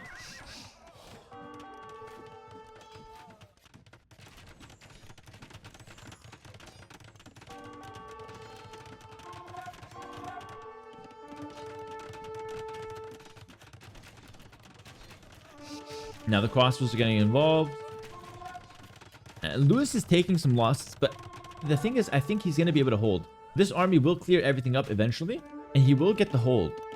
Now, after he holds, he's going to have some momentum to launch his own push. And I don't know if Capoch can hold Lewis's push. Capoch is at 124 pop. I think Lewis has this game in the bag. He's done a much better job expanding, much better job raiding, and take a look at the vision. We're going to zoom out here. Look at Lewis's vision. This is what Lewis sees. This is Capoch's base. This is Lewis's vision. Crazy. Crazy. Okay, no, this is Lewis's vision. Sorry. But still has a really good amount of vision into Capoch's base. He knows about pretty much everything. So, my bad, but still a reasonable point. The outpost at the back, obviously, is playing a huge role in that. Hussar is still running in. Only 39 farmers, but, the Hussar spam is still pretty decent. Lewis gets the score lead now. Thing is, Lewis has to push from the right area. And I insist it has to be down the center. Right here would be the perfect area to push.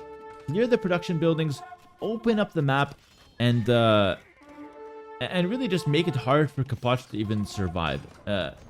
Pushing this area on the left of the map is not the right call. I know there's stone here, there's gold. It makes sense why Lewis wants to fight this, but it's also the most fortified area for Capoch. It's a castle on the hill. He wants to fight here. So I think by fighting here, Lewis is giving enough chances, or like the most chances for Capoch to defend. That being said, Lewis is coming with overwhelming force. 200 population is up 90 units. He might be able to brute force his way through. Even if it's on a fortified area of Capoch's defense, he might still be able to take it. Hussar raids are absolutely crazy, by the way. Constantly running in with Hussars raiding those villagers. Now we see a castle in the center of the map, looking to take some of that juicy gold in the center. Bomber cannons, trebs all being set up. And Lewis, what's funny about him is that he's not going for the unique tech counterweights to give trebs extra damage.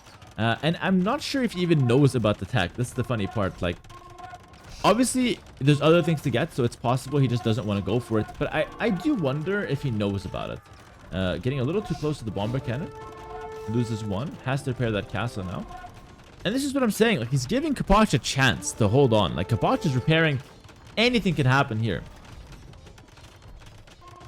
Bomber cannon's doing really good at sniping those traps, though. One more shot. Lewis picks it up, dodges, and that is absolutely clean. Constant raids. Capoch invested in yet another castle here, but Capoch is down to 95 population here. I think it's over for him. Lewis is going to be basically dominating the late game on Arabia in a Saracens versus Mayans matchup. If you told me Lewis with Saracens beats Capoch with Mayans before I saw this game, I would say no way. But wow, like a pretty good game. Like, wow, well done from Lewis. He did a really good job. Got onto the perfect composition. Had a few hiccups, definitely. Had a few bad moments at certain areas. Made a few mistakes. But overall, the idea was there. Correct strategy. And the execution, he picked that up. It got better. And I think once that castle goes down, like, Capoch is soaking all of the stone into the repairs. But at this point, it's not like he's really defending anything. Like, if you think about it, you can't really stay in this side of the map. The raids have just been non-stop here. And really, what a beautiful game from Lewis. He opened up Hussar just to raid. Opened up Hussar just to raid. And look at this. No handcart. We're down 25,000 resources in the late game. Insane. Obviously, there's more factors. Lewis had more villagers, but still, the handcart miss was huge. And now I just think there's no way for Lewis to lose. I think he can do whatever he wants. He's actually bringing out the Mamelukes, which is honestly a good choice. Even if it's against Mayans, Mamelukes are just a good unit in general. They are just a good unit. It doesn't have to be against Cav. They're a little bit weak to Halberdier, though. You gotta watch out to get... Yeah, if the Halbs get close, the Mamluk will die.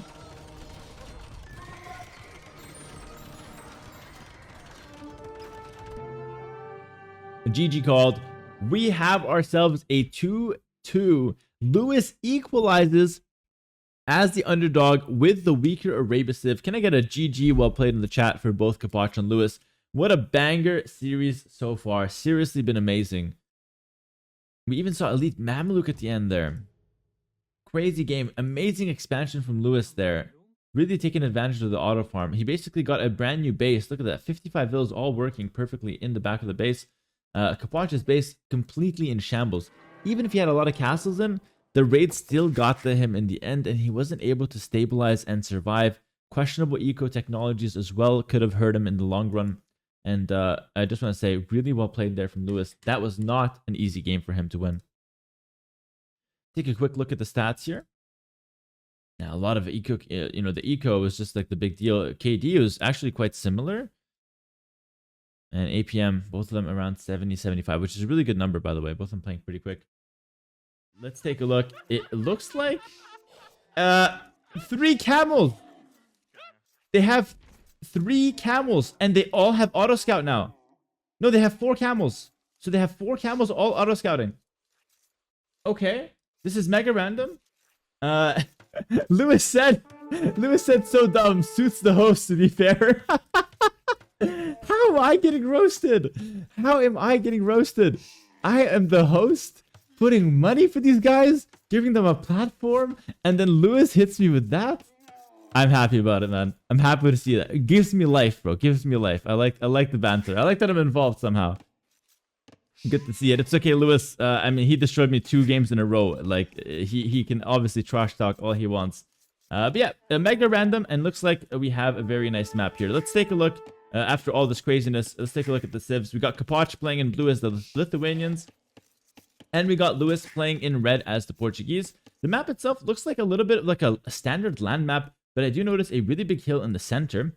And I also do notice quite a bit of minerals scattered across the map. So look, there's a lot of golden stone that you can play for. Your starting area, we'll take a look at Capoch's map. There's a lot of woodlands, so he takes the one at the front, but has a few other options. And obviously has berries that are quite safe, but there's a ring of water around the map, which is where Capoch will be starting for sure, with like a dock here or a dock there, and playing for water, or maybe even a dock up here. Take a look at that. Oh, Capoch also does find 3 sheep from Lewis, brings those back to his base. Laming is of course completely allowed, as we've seen a ton of laming with that already. And yeah, really cool map. Mega Random can be like all kinds of craziness as far as the map it produces, but this one is pretty solid. Nice water fights on the outside. We're surely going to see fire galleys going, across the map. But you cannot ignore the middle as well. The middle will have obviously all kinds of aggression. You could wall if you wanted to. There's a lot of wood. You could wall. But like all your gold, especially for Lewis, is kind of out in the open. So instead of walling, I would imagine playing more with army could be the better choice.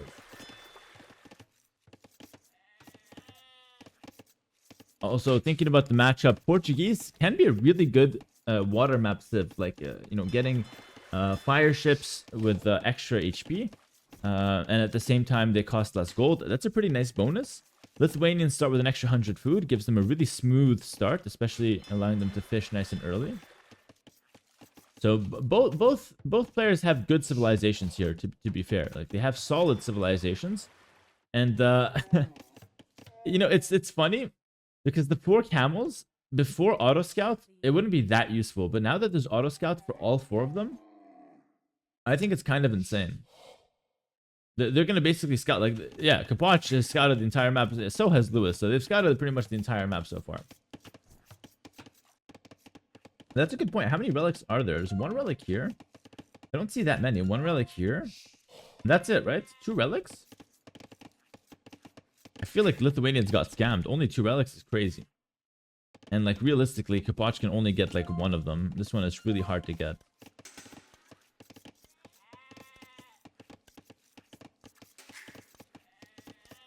Lewis picks up Loom. Both players have pretty similar starts so far. We only see the difference in Feudal Age based on like their approach, their strategy. In the early game, it's pretty much about the same. Both players just developing and going for as fast of a Feudal Age as possible. Capoch clicks earlier. No surprise though, like, Portuguese are a good civ, but they don't really have any bonuses for the Dark Age. Whereas Lithuanians start with an extra 100 food. So it's no surprise Capoch gets the fastest click. But I think Portuguese should be the better civ for Feudal Age on a map with water fights. I insist the extra HP on the fire ships and fire galleys is a really big deal. Lewis did get robbed 3 sheep, by the way. He's up 40 seconds later. It is worth mentioning, he's got less food under his town center. And did Capoch skip Loom or not? No, Capoch got Loom. I feel like you should have skipped Loom on this map because there's no scouts in the field. It's just camels. So you could have skipped it if you wanted to. Capoch makes the barracks. No doubt wants to go maybe something like a stable. Could be really good if you wanted to. It doesn't have to go stable. You can do anything. You can go range. You can just stay on spears and play water. But I feel like stable is the most natural choice here. So this is what I expect to see. For Lewis, he's on gold so far, and he's taking the deer. Oof. That's really good because there's obviously a good amount of deer. 6 deer there, which is nice. You cannot lure them with the camel. So taking this is quite nice. But at the same time, by making a mill here, you're not milling your berries, which is where you get the Portuguese bonus, and it's also really exposed. So I'm not sure if I like this. I feel like a mill at the back, safer and on berries, might have been a better choice. The stable will get scouted. Obviously, there's 4 camels. They will scout absolutely everything. And now we see a stable come down for Capoch. And at the same time, he's also going for fire galleys on the outside. So yeah, imagine Lewis will do the same. Also goes fire galleys. But instead of the stable, he actually goes for the range instead. Capoch now makes a second dock. So 2 dock play from him. That's a really good choice, actually. Like, 2 dock might be the only way to break Portuguese on water. There's just camels sitting everywhere. Take a look at this guy. All right, Camel will be blocking the blacksmith. There's no point of even hitting him. He's 50 HP, so it's like kind of hard to take out. And Capoch is so smart. He sends forward a spearman, and he will do something really nasty. He's going to hit the zebras with that spearman after he harasses the villagers just to deny the food. Really, really good play. I think that's what he's going to go for at least. Probably should go for that. Take out the spear, take out the deer, and Lewis will kill... Yeah, Lewis will just shoot the zebras, so they will rot, but at least we'll have some food in them. There's a little bit of a counter. At the same time, they're going to be having some water fights on the outside. Remember, Lewis wins one-on-one because he's Portuguese. But if Capoch can outnumber him, maybe Capoch can win on the outside. Fletching coming in for Lewis. I think Lewis's position is slightly better. Spearmen and archers, how do you defend this? You have to go for a range. You have to go skirmishers. Capoch is also taking Hunt in the front. Very exposed. Lewis's army is coming. Fletching is in. Those 2 archers will pack a punch. Oh! The scout got baited by the camel. That's a camel bait right there. And now those villagers are exposed. I imagine skirms will be coming out. Like, you will have a couple skirms, but at the same time, no fletching for Capoch. He could be in some trouble. Fighting on the water so far in favor of Capoch. Such a crazy map. This is why we love Mega Random. This is why we love Mega Random. One Vil will go down for sure. There's no saving him. Boom. Down he goes. And now we see the stable transition for Lewis. Ooh, but Lewis has given up on the water. This land aggression is coming at a cost. You cannot make a stable and contest water at the same time.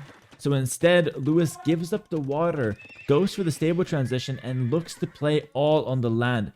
Such a fascinating game. Now Capoch can make fishing ships if he wants to and take advantage of the natural resource on the water. Or, he doesn't need to, go for any more military ships.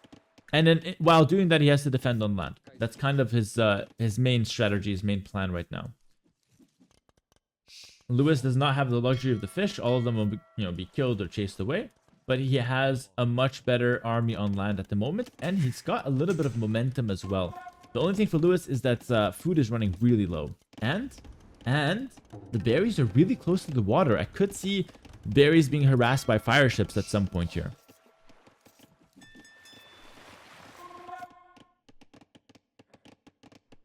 Scouts on the field. Capoch is really scared of those guys.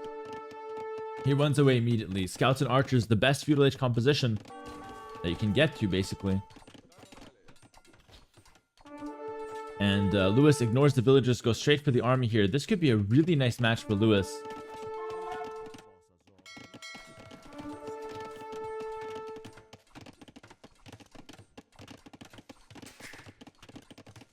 Capoch is still in it, though, to be honest. Capoch is still in it.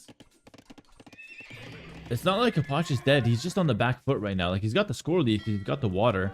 He's got the better economy in theory in terms of workers. But he's on the back foot. And he's got to react to a lot of pressure from Lewis. Lewis is a lot more of a comfortable and breathable base. Oh, Lewis wastes a few spearmen in the front, though. Does snipe a Vil. Good work from him. Good defense from Capoch so far. It's been okay. Lost 1 Vil, but it's not the end of the world. Did pick up some reinforcements, some army from Lewis. And is adding in some scouts of his own. So if Capoch can get together some like skirm archer mix plus some scouts, I think he could hold it. Lithuanian skirms do move faster. Fletching is now in for Capoch as well.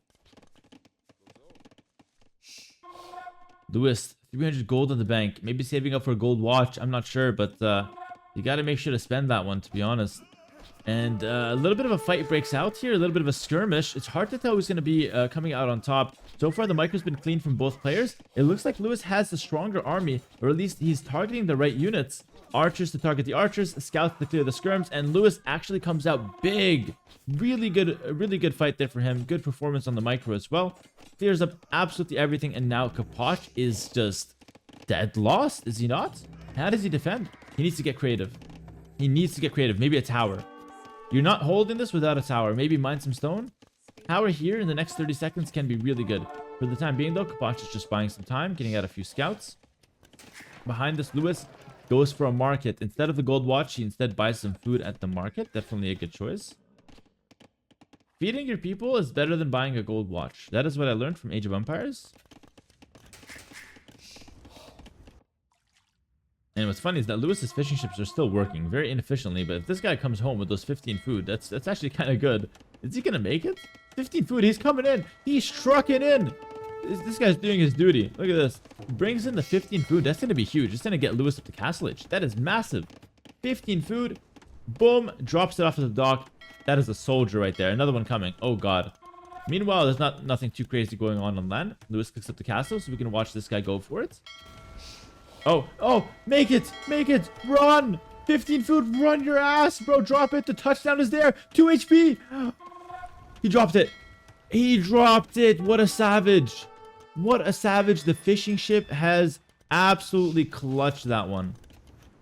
Yeah, 30 food. That's 30 food from those 2 fishing ships that were basically supposed to be dead. Not too bad. Castage now comes in for Lewis.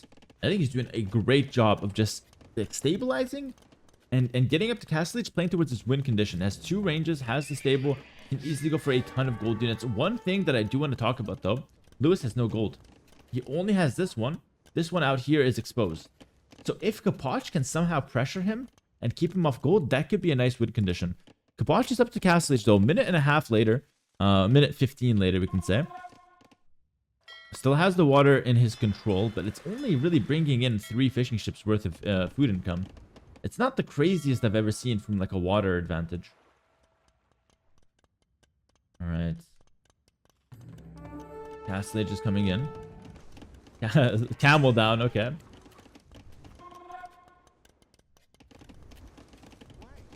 Now Lewis is taking his berries, which I really like with the Portuguese. It's gonna help him a lot with the wood income. Take a look at the vision from Capoch. It's okay. He has the camel. Like that camel's, you know, absolutely key for the vision. He's gonna see the army coming, but Lewis will take him out. Yeah, camel down.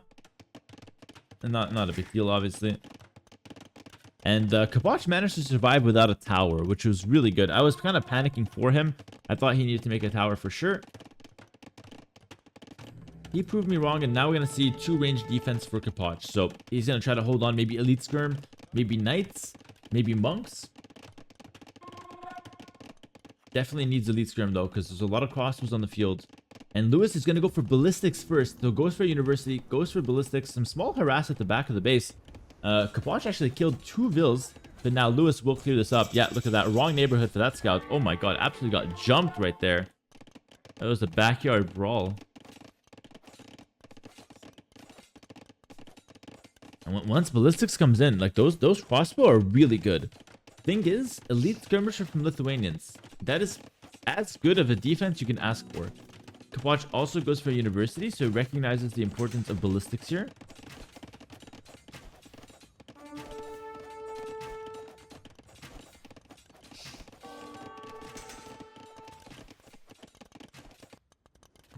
Now we see some crossbows coming across the map from Lewis.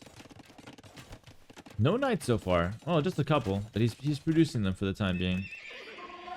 None on the field. Knights would be good against the Elite Skirm. Something tells me Capoch would be kind of fine here, though. I don't know. I think we might need some siege. Also, there's some cracked terrain, so siege can be really good to break all that cracked terrain. Destroy those buildings. No way. A 2 skirm counterattack? Someone said the knights. Yeah, we need an ambulance over here. Those 2 skirms are going to be absolute pests. But I think we'll easily clean them up if we're Lewis. And there's the siege. There's the siege from Lewis. I think we really need that. Oh, Capoch is absolutely slaying, though. Capoch is doing work with those skirms. The scouts are not really bothering the skirms too much. They do very little damage. Skirms have a good amount of armor. Capoch does have ballistics. He is downhill, but he's trading decently well. The scouts are still in there, but they're not doing a whole lot. And I think Lewis actually took a pretty bad trade there. It obviously is not game ending, but if you're going to go for the Siege Workshop, this might not go up. This actually might not go up. Those scouts, someone please kill those scouts. They're bothering me. The knights are coming in. The knights are different. Knights are actually going to be strong against the skirms. So now it's actually Capoch that has to run. Yeah, those knights are different. The scouts didn't do a whole lot, but the knights are going to be scary. Capoch immediately goes for a monastery to react to those knights, which makes a lot of sense. This aggression from Lewis is doing quite well, though. Yeah, taking the gold. We did talk about his gold issues earlier, but he's taking the gold out here. He is expanding. Crossbow Knight is, you know, pretty much the perfect composition. Add to that mangonels. And this is what I love. Lewis is playing to the Portuguese strength, which is gold units. Gold units are amazing. Absolutely amazing for the Portuguese. You get them all at 20% gold discount. And Capoch is trying to hold on here. He is on 2TC plus water control. So his economy, in theory, is going to be better. He's going to have more vills. But I feel like in practice, because you're getting raided so much and your vills have to move, I feel like Lewis has the better economy, at least for what he wants to do right now. It's anyone's game. It's seriously neck and neck. It's super close. I can imagine a town center here. Town center number 3 for Capoch right there would be perfect. But we're still far from that. He needs to defend first against the siege push. Mangonel comes in, lands a decent shot, kills 2 skirms. And the monastery is kind of poorly positioned if you think about it. Like a monk can't really come out of that. Okay. That monk has to go back. That monk tried to run. Oh, 2 monks down. Oh, it's a disaster. Oh, that's a disaster. That's really bad for Capoch. Rushes down a siege workshop. It wasn't a town center here in the end. It was just a mining camp. He can't afford another town center. His economy is just an absolute mess right now. I would say Capoch can still win, but he needs to get something going for him right now. He needs to get some good trades, make the game a bit more breathable, because at the moment it's kind of just Lewis, you know, kind of taking away the space. One thing I don't like from Lewis though is that he's going straight for the town center. It might be better to just go straight for the monastery instead, or the market, or the range, something like that instead. By going straight for the town center, you're putting a lot of pressure, but this is what Lewis sees. I don't know if he's going to spot the Mangonel in time. Mangonel from Capoch comes in, and I mean, maybe I'm underestimating Lewis. Great reaction there from Lewis. Gets the 1-for-0 trade on the Mangonel. Meanwhile, running in with some knights on the top. Those crossbows, though, diving too deep for the monk. The monk just goes back to his house. The crossbows are all dead. Lewis, that was a huge misstep. Town center is being saved. 1 more Mangonel's coming out. Lewis is doing really well with the Mangonel micro, but at the same time, he fumbled a lot of his crossbows, and Capoch's defense has been solid. Another Mangonel coming out. Capoch has to hold. The score is neck and neck. It's so close. Bill count's near even. Capoch gets a couple nice picks. I think this is what Capoch needed. Killing the crossbows is giving him a really good amount of breathing room now. I just want to see maybe a 3rd town center or more vills on stone, a castle, and let's push back. If we're Capoch, pushing back, getting some counter raids, it's going to be pretty huge because Lewis is just like 1 TC, no defense. Lewis, though, absolutely dangerous, mining a lot of stone. That's really good. If you can mine stone and aim for a forward castle, that's a win condition right there. That's something to work towards. Light cav coming in for Lewis. I don't know if we can afford light cav. Also goes for a town center. Can we even afford that? I'm not even sure. Like a 2nd town center and light cav upgrade. We're on 15 farms. I don't think we can afford very many units from those categories. But I guess, like, I mean, light cav would be nice. It snipes mangonels, it snipes monks very well. But I just feel like Lewis is spreading himself a little too thin. If you wanted light cav, maybe don't mine stone. Maybe don't make a 2nd castle, 2nd town center. Let's see more defense here from Capoch. 1-for-0, this time on defense. Capoch also kills a few of those crossbows for free.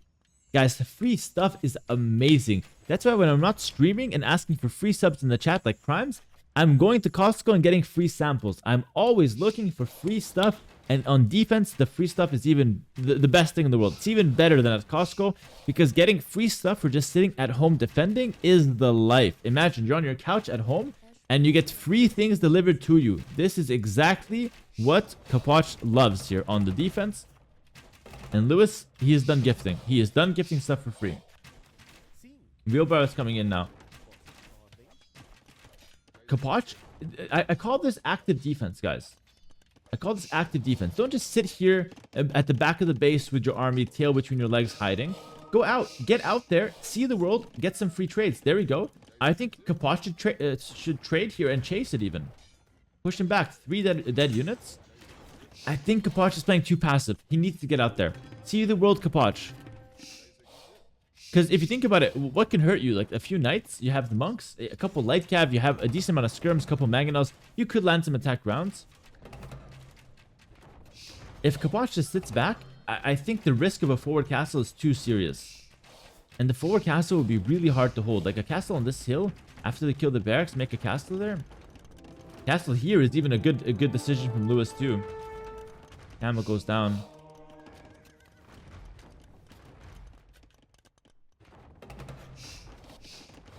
And now we see a defensive castle from Capoch on the right side. That's a good castle, but at the same time, it's not defending any minerals. There's no more minerals on this side. All the minerals are here. So Lewis's castle, I like a lot more. Light cav diving in. Big fight about to happen. Monks running back to their house. Few of them garrison. All of them, in fact, stay alive here. The skirmishers running back. The villas have to garrison. The mangonels are going down. One miracle shot. Lewis! Ooh, that was a big one. Capoch needed that one. Monks eject on the other side.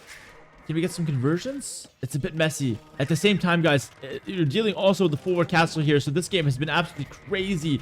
Capoch is trying to get his own castle down. There's 2 mangonels from Lewis. Big attack rounds onto the villagers. This is looking rough. Capoch needs the castle.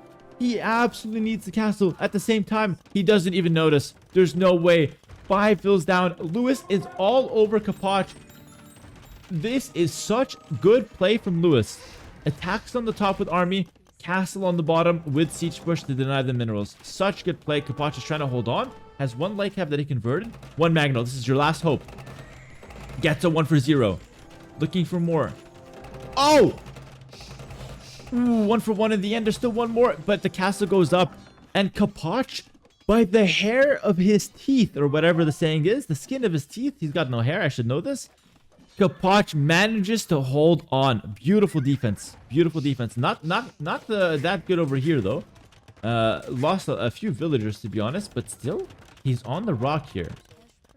But Lewis, behind it all, is actually on the way up to Imperial Age. That is so incredibly scary. The Portuguese have been attacking you all day with gold units. And then randomly, on a small economy, to be honest, like 77 villas, not that much, up to Imperial Age.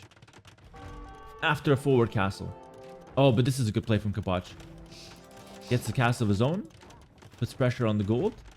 Here's the thing. Capoch cannot match the Imperial Age time. So Capoch has to go all in castle here. I don't even think Capoch knows Lewis is up. I don't think he knows that.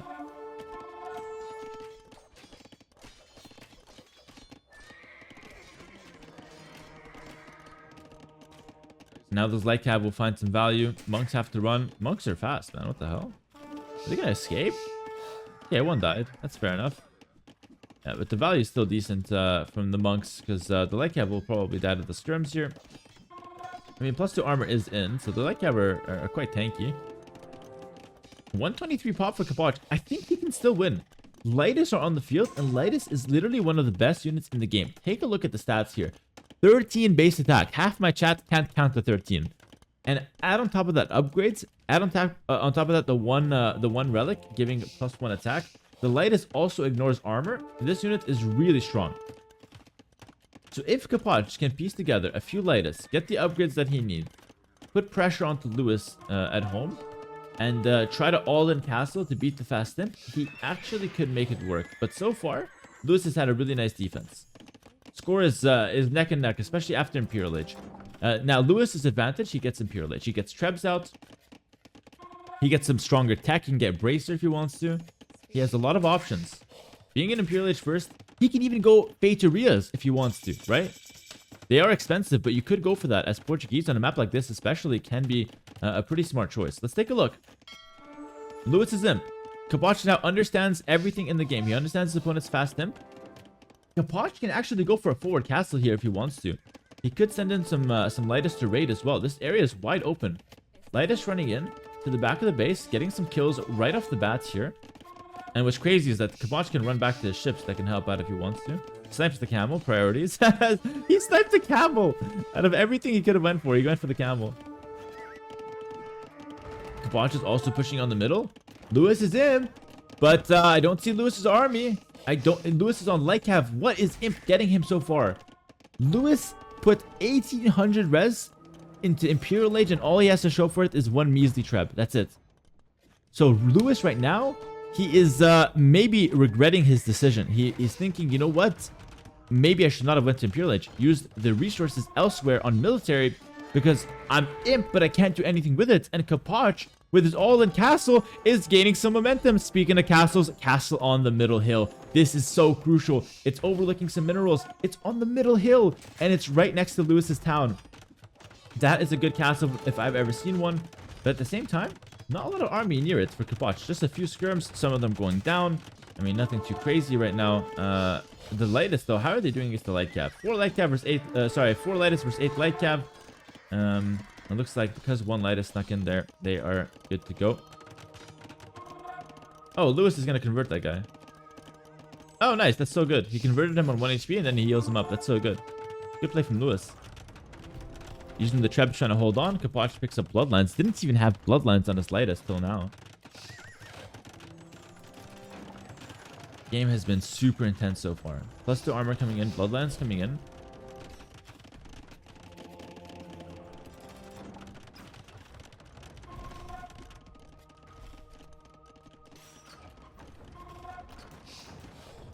Now Lewis goes for some light cav raids. The thing is, this is his main army, so I don't think he's like really in a rush to raid with it. Lewis gets a defensive castle, which looks really good. And he will treb, but the thing is, Capoch, this castle is just to buy time and take the stone. And then he's going to be able to get another castle here. Or another castle elsewhere. I don't think Capoch really cares about any one castle in particular. He's also using the castles to just make the lightest. Upgrades coming in now. +2 armor on the lightest.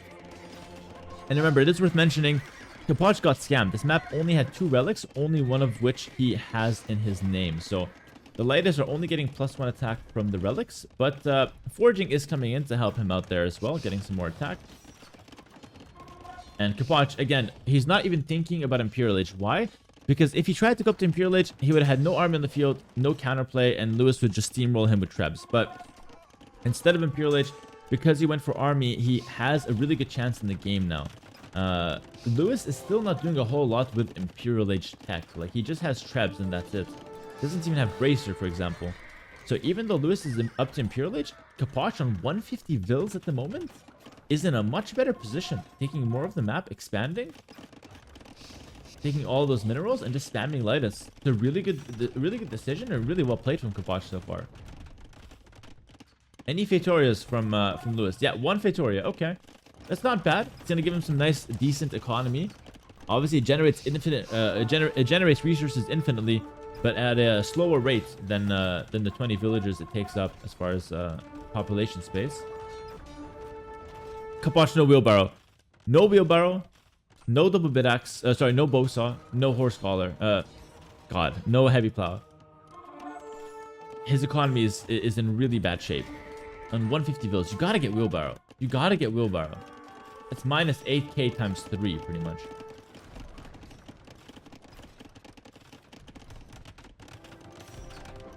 I think Capoch should let this castle go.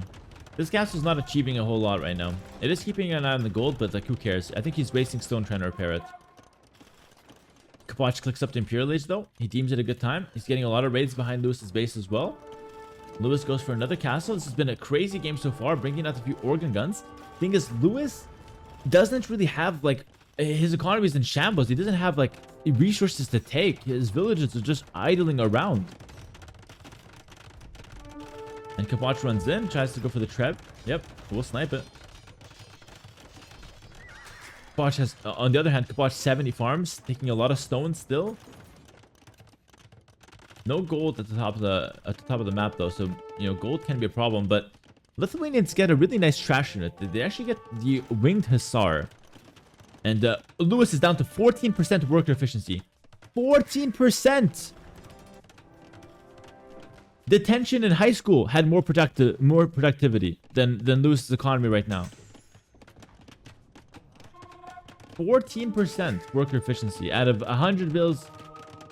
Let's say 15 are working. Crazy. His economy is terrible. The Fatoria is carrying.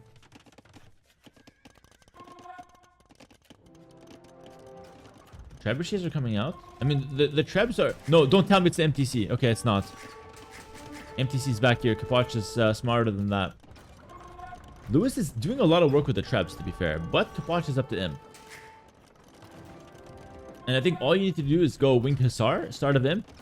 Like, this game would be completely over if Wheelbarrow, Bowsaw, and Handcart were in. If those 3 techs were in, this game is done. Like, absolutely GG. But because Capoch missed out on so many eco-techs, the game was messy or whatnot, he forgot about them. His economy is so much weaker than it could be. Alright, let's see the Winged Hussar. Come on, do it for me. +4 armor coming in. Winged Hussar, are we going to see it or not? It's a really cool unit. Only available to Lithuanians and Poles.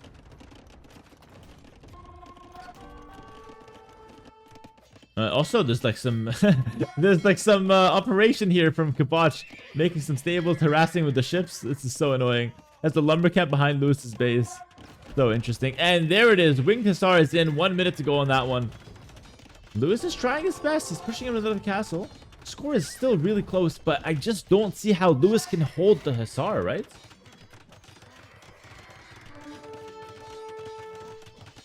+4 armor is in. Now those light cab are even tankier. Hussar is coming in.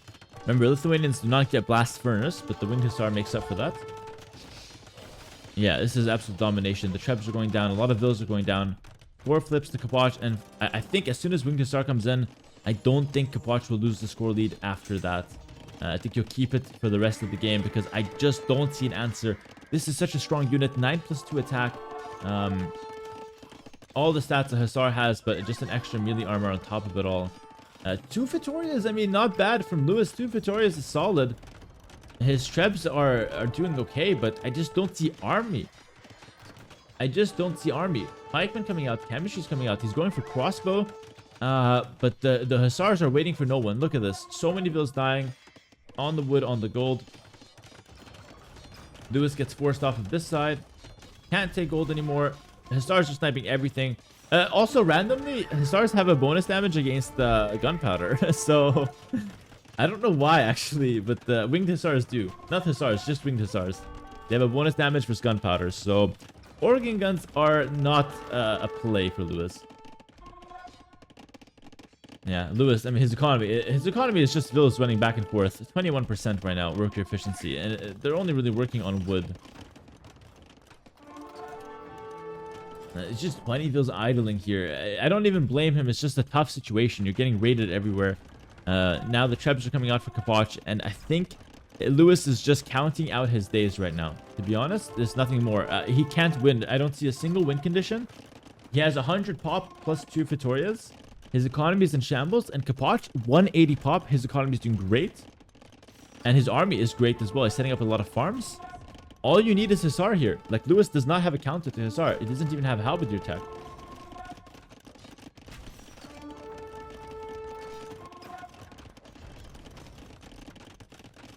And I want to remind us here, like those watching, right?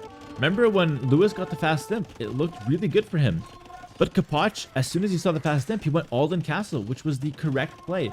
In fact, it was the only winning play for Capoch. Everything else he could have done would have been dead lost. The only winning play was exactly what he did, all in castle with Lightus, switching into Winged Hussar with Trebs. That is the only winning play. He found it, and he rode with it. And Lewis, with the fast imp, just wasn't able to do anything with it. Got a few Trebs, got some map control, but never formed a proper army. Never put some units on the field that were, substantial enough to push the raids away and create some, winning chances for him. He was kind of just waiting around for Capoch to get stronger and for Capoch's economy to really pay off. The population is misleading. 40 of those 130 is actually just the 2 Vittorias, and I just don't see anything here for Lewis. No halbs, no fun. And obviously behind it, there's also some raids back here. Yeah, nice raids from Capoch. Could target the Vittorias with some rams if he wants to as well. That could be a decent option. Could convert the Vittorias as well. It could actually go for like a monastery redemption and convert them. But now we're getting some crazy ideas here.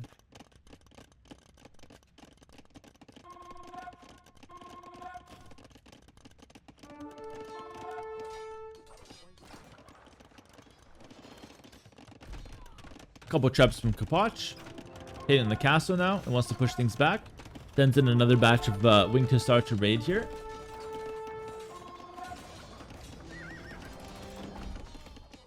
Oh, and I really like this.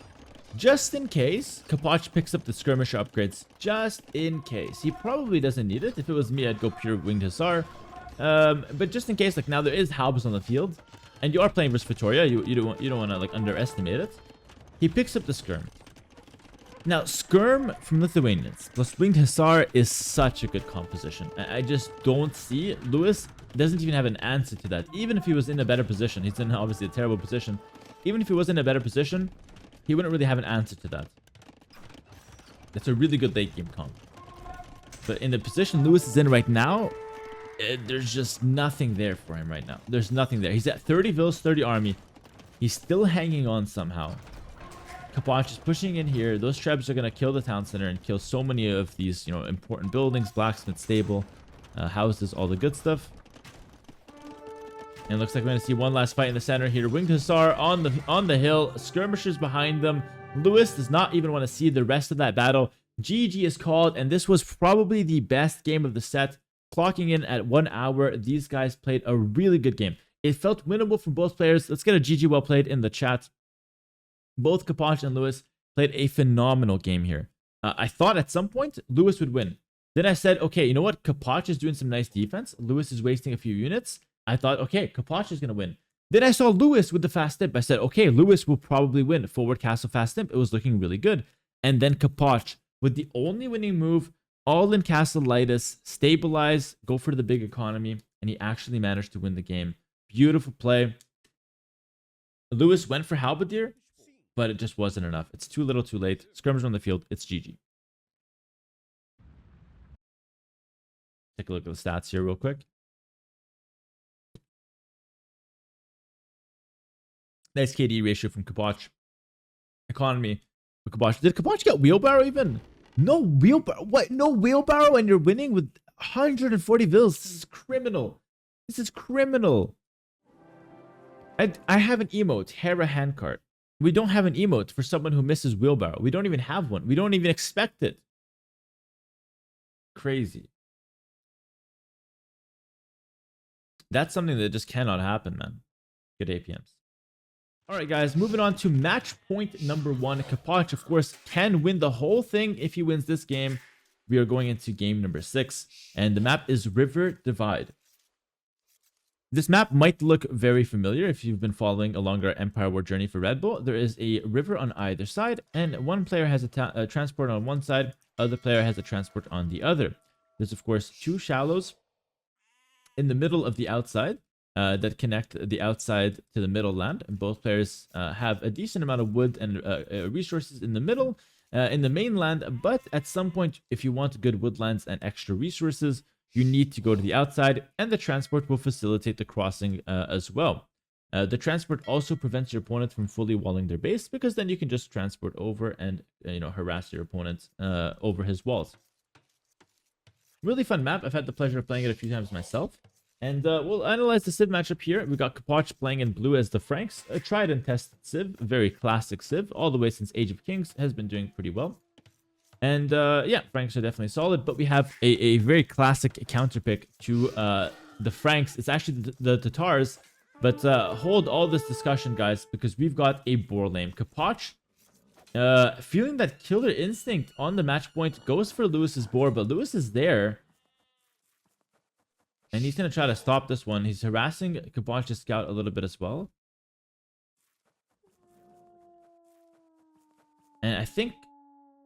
Okay, Capoch is trying... He's still trying to hang on to this one. And it's like... It's hard. Like, you can't stop it. So, Lewis is just going back and forth trying to delay it. And then going for a hit. That's kind of smart. That's the best way to do it, I guess. Block the boar a bit, then go for a hit.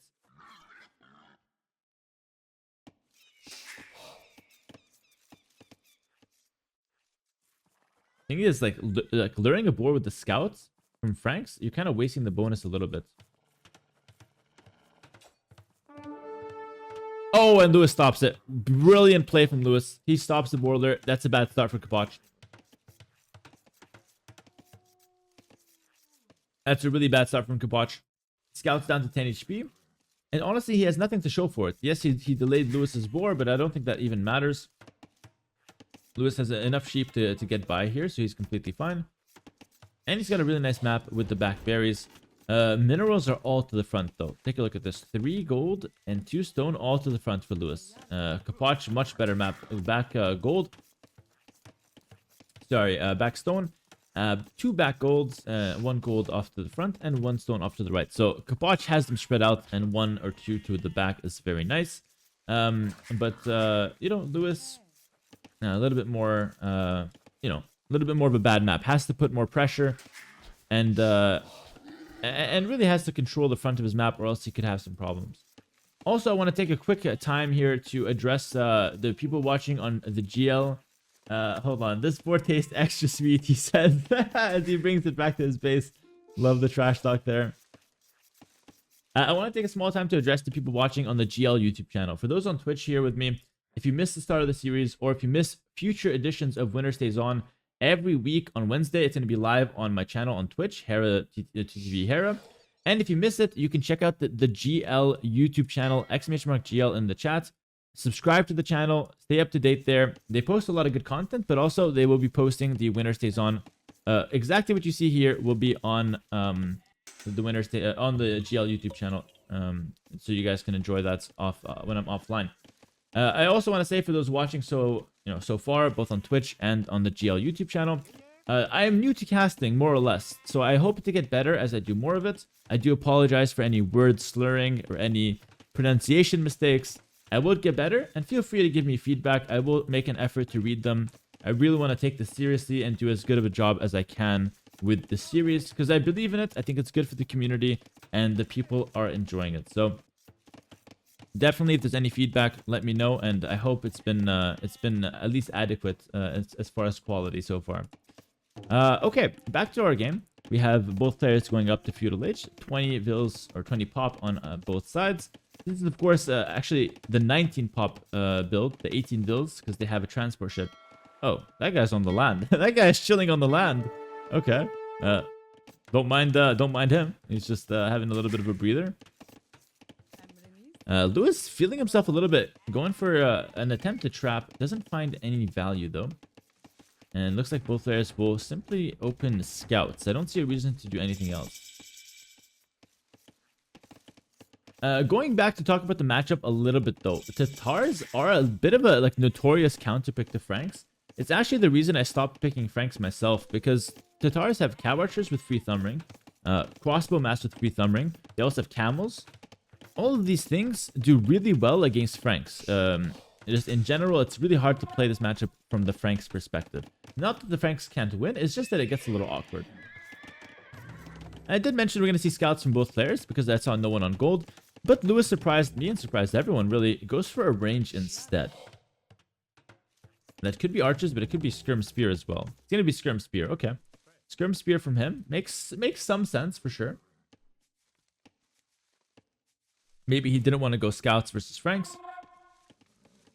Franks obviously get an extra 9 HP on every scout. So if it's the scouts versus scouts, Franks get some small advantage there.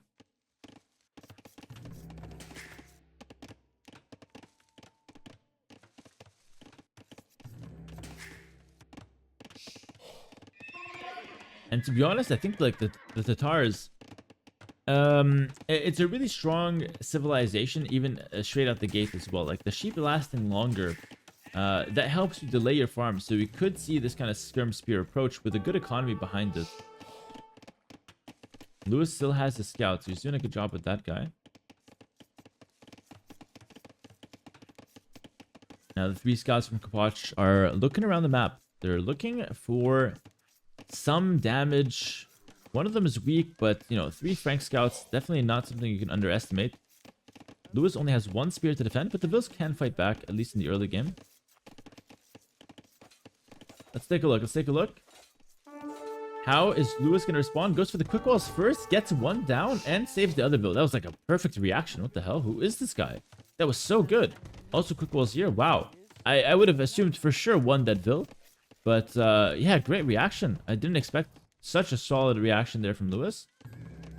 And now Capoch makes his own range to defend against the Skirm Spear aggression. I have to say, I'm not a huge fan of the Skirm Spear approach from Lewis. It doesn't excite me at all here. Thing is, Skirm Spear, I think, is much better when you have a nice wood line. And there's no good wood lines here. It's a very expensive strategy in terms of wood. And I don't really think Lewis got a lot out of it so far. He is forcing like a reaction from Capoch, so that's not bad. That's nice. But other than that, I don't think Lewis is doing a whole lot for himself. But let's see. He is simply developing. Maybe some more farms. Might go to gold. He does have the option to wall up and maybe, yeah, it goes for the walls. Maybe just try to get up to Castle Age fast. It is a possibility. His gold is actually quite safe here, especially if you tower it. It's going to be safe from everything. And Capoch actually goes for his own walls and will also open some skirmishers. Also, let me talk about some advanced Age of Empires 2 strategy, because I did want to make this a little bit educational as well for those watching, especially if you have high-level people watching. Pay attention here. Lewis going Skirm Spear with Tatars, I think, is not that good, because by doing this, he is forcing Capoch to go for a range, which is actually good for Franks in this matchup, because now Tatars can either go CA or Knights or Camels. And if Capoch already has a few Skirms, if Lewis goes CA, Capoch would then be ready with the Skirms and it would be completely fine. And if Lewis goes Knights or Camels, Capoch will have a stable and he's ready to go Knights and Monks himself, or Knights into Pikes. If Lewis, instead of the range, made a stable, he can achieve the same thing, Scouts and fully wall, and then Capoch won't have the time to make a stable. It would be a range. Capoch would not have a time to make a range. He would just go stable, Scouts for Scouts, and that's it. Then, if Lewis goes for a CA switch, Capoch would not have the range on the field, nor the skirms. So the CA switch would be much deadlier. Or much more deadly. So, as you can see, the Skirm Spear approach from Lewis, in my opinion, is a strategical mistake. And I think pro players would usually opt to either open archers with Tatars, or they'd opt to just open scouts. This way, I think the Franks get a really good setup. Let's take a look here, though. It's obviously a lot more complicated, especially if you send a few bills forward. Capoch goes for the tower, wants to deny the fast cast from Lewis. Lewis almost has to tower this. Lewis sees it. Where's the tower? He can't just not tower, because he's got no gold, if that's the case. Oh, he's just gonna abandon. He doesn't go for a tower. That is so interesting. I guess it makes sense. He sold his stone. He didn't want to buy it back. And then he's just gonna try to go out to the, to the left side of the map, look for some gold here. That's not too bad. But yeah, thinking about the matchup like that is super important. Of course, this is a very high level stuff, guys. But I think it's worth mentioning that, because the beauty of Age of Empires, especially Pro AoE 2, it's not about micro, macro. It's not about who's faster. It really comes down to strategy and things like that. Micro, micro's nice, gets you some small advantage, might win you 1 or 2 games. But you're not going to win a tournament because you got good micro. You're going to win a tournament because you play correct strategies and you think about all possible outcomes. Lewis is defending here. Capoch, by the way, he is pretty committed to Feudal Age. He hasn't even clicked up to the Castle Age. But I would say he did enough damage to make this worth it. Lewis is actually looking for gold, is not finding anything. Oh, he got really unlucky. He missed that one by 1 tile. He's just going to settle for wood. Oh, this is so sad. No way. No, he found it. He found it. Please see this. Take some gold. He really needs the gold. He decides to go out here for gold, but this is not safe at all. I think Lewis kind of choked this one. He's up to castle, but with what? He doesn't even have a stable to go knights. This is looking rough. Capoch is in a really good spot now. He's up to castle. He needs obviously 2 minutes to get there. But in these 2 minutes, usually Capoch has to defend and hold. But in this case, Capoch is the guy attacking. So Lewis gets the castle age, but he's still defending. He doesn't even have knights to clear this up. Rushes down a stable. 1-2 knights will be coming out, but I think the damage will be a lot. Let's see. Lewis is still in it. Let's see what he can do. Capoch behind us. Like I said, he has the range and stable. So in this case, since Lewis can't go cav archers, the game is way too messy. Too many scrims on the field. Lewis is forced into knights. and this is the strength of the Franks. So, as you can see, strategically speaking, Capoch definitely played a much better strat and had a nice setup. Whereas I feel like Lewis's setup was just not sound, not 100% solid. Wow, really nice micro from Capoch. Runs back to low HP scouts, brings them back in, gets a lot of value. How many dead vills was that? 7 dead vills? The KD is 8-0 right now, Vill KD. So 8 villagers died in Lewis's base. Capoch lost 0. Lewis finally found that gold, but like, yes, we have gold now. We get a couple knights, we clear up the skirms. And then before we even have, a second to catch our breath after Capoch's aggression, Capoch will hit castle. And Capoch, he's got 2 stable knights. He's got a nice forward base. What's stopping him from going like a siege monk push with knights now? And I just don't see Lewis ready to defend that right now. Capoch is still being annoying with that 1 scout. Let's see. Bo7 coming in. Learned from last game. Does not want to miss that one again. Also gets forging. Goes for a few knights. Yeah, really interesting forward base. Like the tower was a great choice from Capoch. I don't think Lewis expected that tower. Shows the difference in experience here. What a great matchup for Winner Stays On to begin the series. Seeing a matchup like this where Capoch is bringing like basically infinite experience. He's played this game for 20 years versus an up-and-comer, a new dog like Lewis. Lewis is able to win. He's got the skills. But Capoch is just taking better decisions. And Capoch is catching him off guard. I don't think Lewis expected the tower.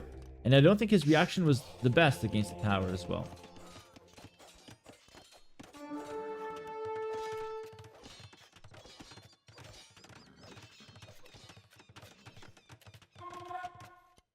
All right, Lewis with the 3 knights, looking for some kind of like pressure, but Capoch is matching it. Remember, Bloodlines basically comes in for free for the Franks with their extra HP bonus. No Bloodlines in for Lewis, so yeah, it's absolutely GG, and it's going to be called early. 4-2. Let's get a clap in the chat for both of our competitors. Really well played, a really good showing from both of them, but in the end, congratulations to Capoch. Really solid performance there. 4-2, and he is going to be our first champion on Winner Stays On, but he will have to defend his throne next week. We will be bringing up a new challenger, which we will be selecting today. So after the set, we will select a new challenger. And yeah, really well done from Capoch there. Honestly, Lewis had a rough last game. Maybe wasn't really prepared for the map. Didn't really know, how to set it up properly. I feel like he was kind of making it up as he went along, and Capoch was just a little bit too sharp for him, a little bit too, too deadly. And I think that that tower really sealed the fate of Lewis here. GG, well played. Well played to both of them. Let's see if we can get them a little bit on an interview here. I think we'll do an interview with the winner. Let's see.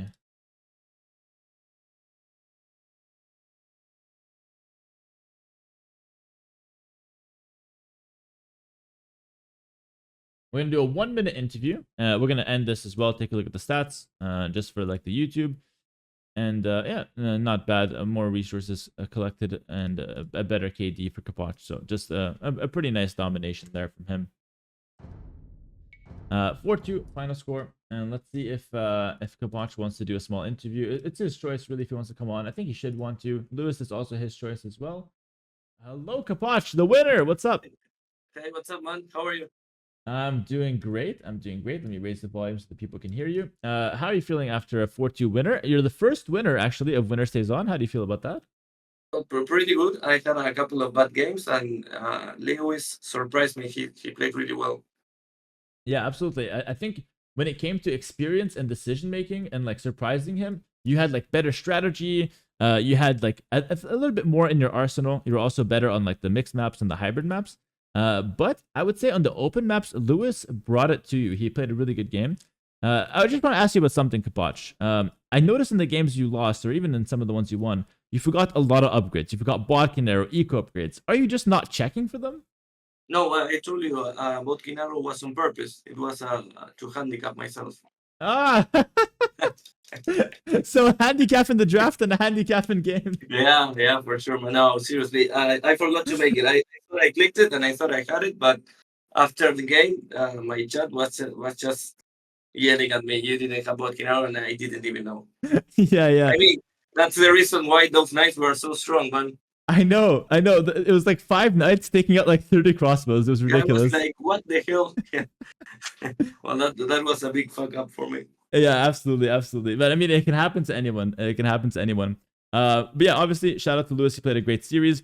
I want to ask you one last thing about the handicap as well. How did you feel about the handicap in the draft? Did you feel like you had weaker civs? Not really, because I felt like his draft wasn't the greatest. Like Okay. picking Turk so early and stuff like that made me have more chances in the draft. Okay. Yeah. So despite the handicap, you still felt like you had a really good draft. Obviously, that's something Lewis needs to work on. Yeah. He's like a ranked player, not really a tournament player. So, drafting can be hard, but I'm sure he got some good experience. Well, Capoch, we'll be selecting the winner of your next opponent. We're going to select him right now.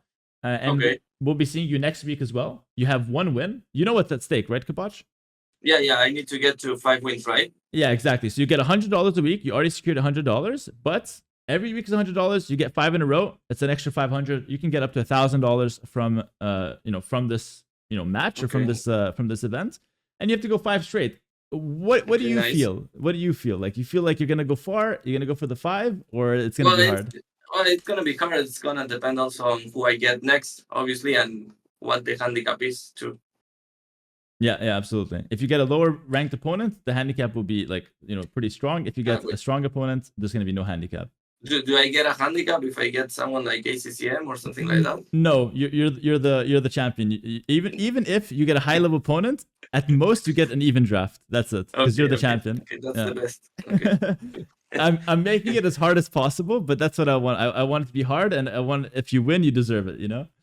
Okay, that's good. Yeah. Thanks for inviting me or drafting me. So don't thank me. Thank the Lord. I mean, you got picked. It was random. yeah. Felt weird because I usually never win any draw, and I was like, okay, so I won. yeah, absolutely. I was happy to have you. Yeah, congratulations, and we'll see you next week, bro. Okay, see ya, man. Take care. Bye. You too. Bye-bye. That was Capoch, guys. Awesome to hear from him. I just love how both Lewis and Capoch were taking it like, yeah, it was money on the line. Yeah, it's competitive, but they were taking it like it's fun. It was a fun time as well. Okay. Last thing we're gonna do. I will open a small feedback setup for you guys. To 3 minutes, you guys can give feedback and suggestions. But first, we need to do something really important. I'm going to show you guys the sign-up sheet and take a look at this. It is absolutely full. 31 names. Let's take a look at some of the sign-ups. Tato came in. Nikov came in. Sobek, Stone Please. A lot of players in the 2K5 to 2K7 area here. So we got some big names. Obviously, for those who don't know, we have Doubt already in there. We have Nilly who signed up. We got freaking Andy. Lewis is GG'd, so we can take Lewis out here, to be honest. He is toast. If Lewis gets picked, he's out. But yeah, Lewis is out, and Capoch, we can take him out as well. I'll tell my my editor to make those changes soon. But yeah, so we have a bunch of nice names in there. Let's go ahead and roll the players. So what we're gonna do here, I'm gonna quickly set this up. RNG, we're gonna do 1 to 31. So take a look at this. So we're gonna do display. So RNG from 1 to 31. So obviously it's very simple. 31 is Sobek, 1 is Husiel, and the numbers in the middle are these guys. Fair warning, anyone can sign up 2200 plus, but if you get picked, you have to be in the top 100 upon being picked for it to work. If you're not in the top 100, you don't get picked. I re-roll, okay? So there's a few people on this list that are not actually eligible at the moment. It's a very competitive system, and I really put emphasis on that competitiveness. It's top 100. You have to earn your spot. Let's go ahead and roll it. First roll is fake. First roll is just to make sure it works. That's fake. Next roll, it works. Next roll, we'll select the contender, the challenger, to challenge Capoch next week, next Wednesday. 3, 2, 1. We're gonna roll it. 15. We'll take a look at the database. El Matador, 15 has been selected, but is he in the top 100? Let's take a look. We are gonna do some digging here. If I don't see Matador, I'm gonna be furious. Matador, I'm coming for you. You better be here. I'm scrolling up. I don't see him. Matador, where are you? You better be here. And he's here, number 57. He says in the chat, WTF, man, of course I'm top 100. I don't know, man. I played you a few times. I wouldn't have been surprised if you were out of the top 100. Just kidding, just kidding. Sorry, I can't resist. Whenever Lewis is in like the day, I just get so full of like banter. But yeah, anyways, congratulations, Matador. You've been selected. You'll be playing next week against Capoch, and you'll have some draft advantage because you are slightly lower rated than Capoch. Capoch is going to be, you know, pretty high up there. In where's Capoch at right now? Capoch is at rank 25. So you get some. You'll probably get a medium handicap next week. We'll make it hard for Capoch, but let's see what you have in store for him.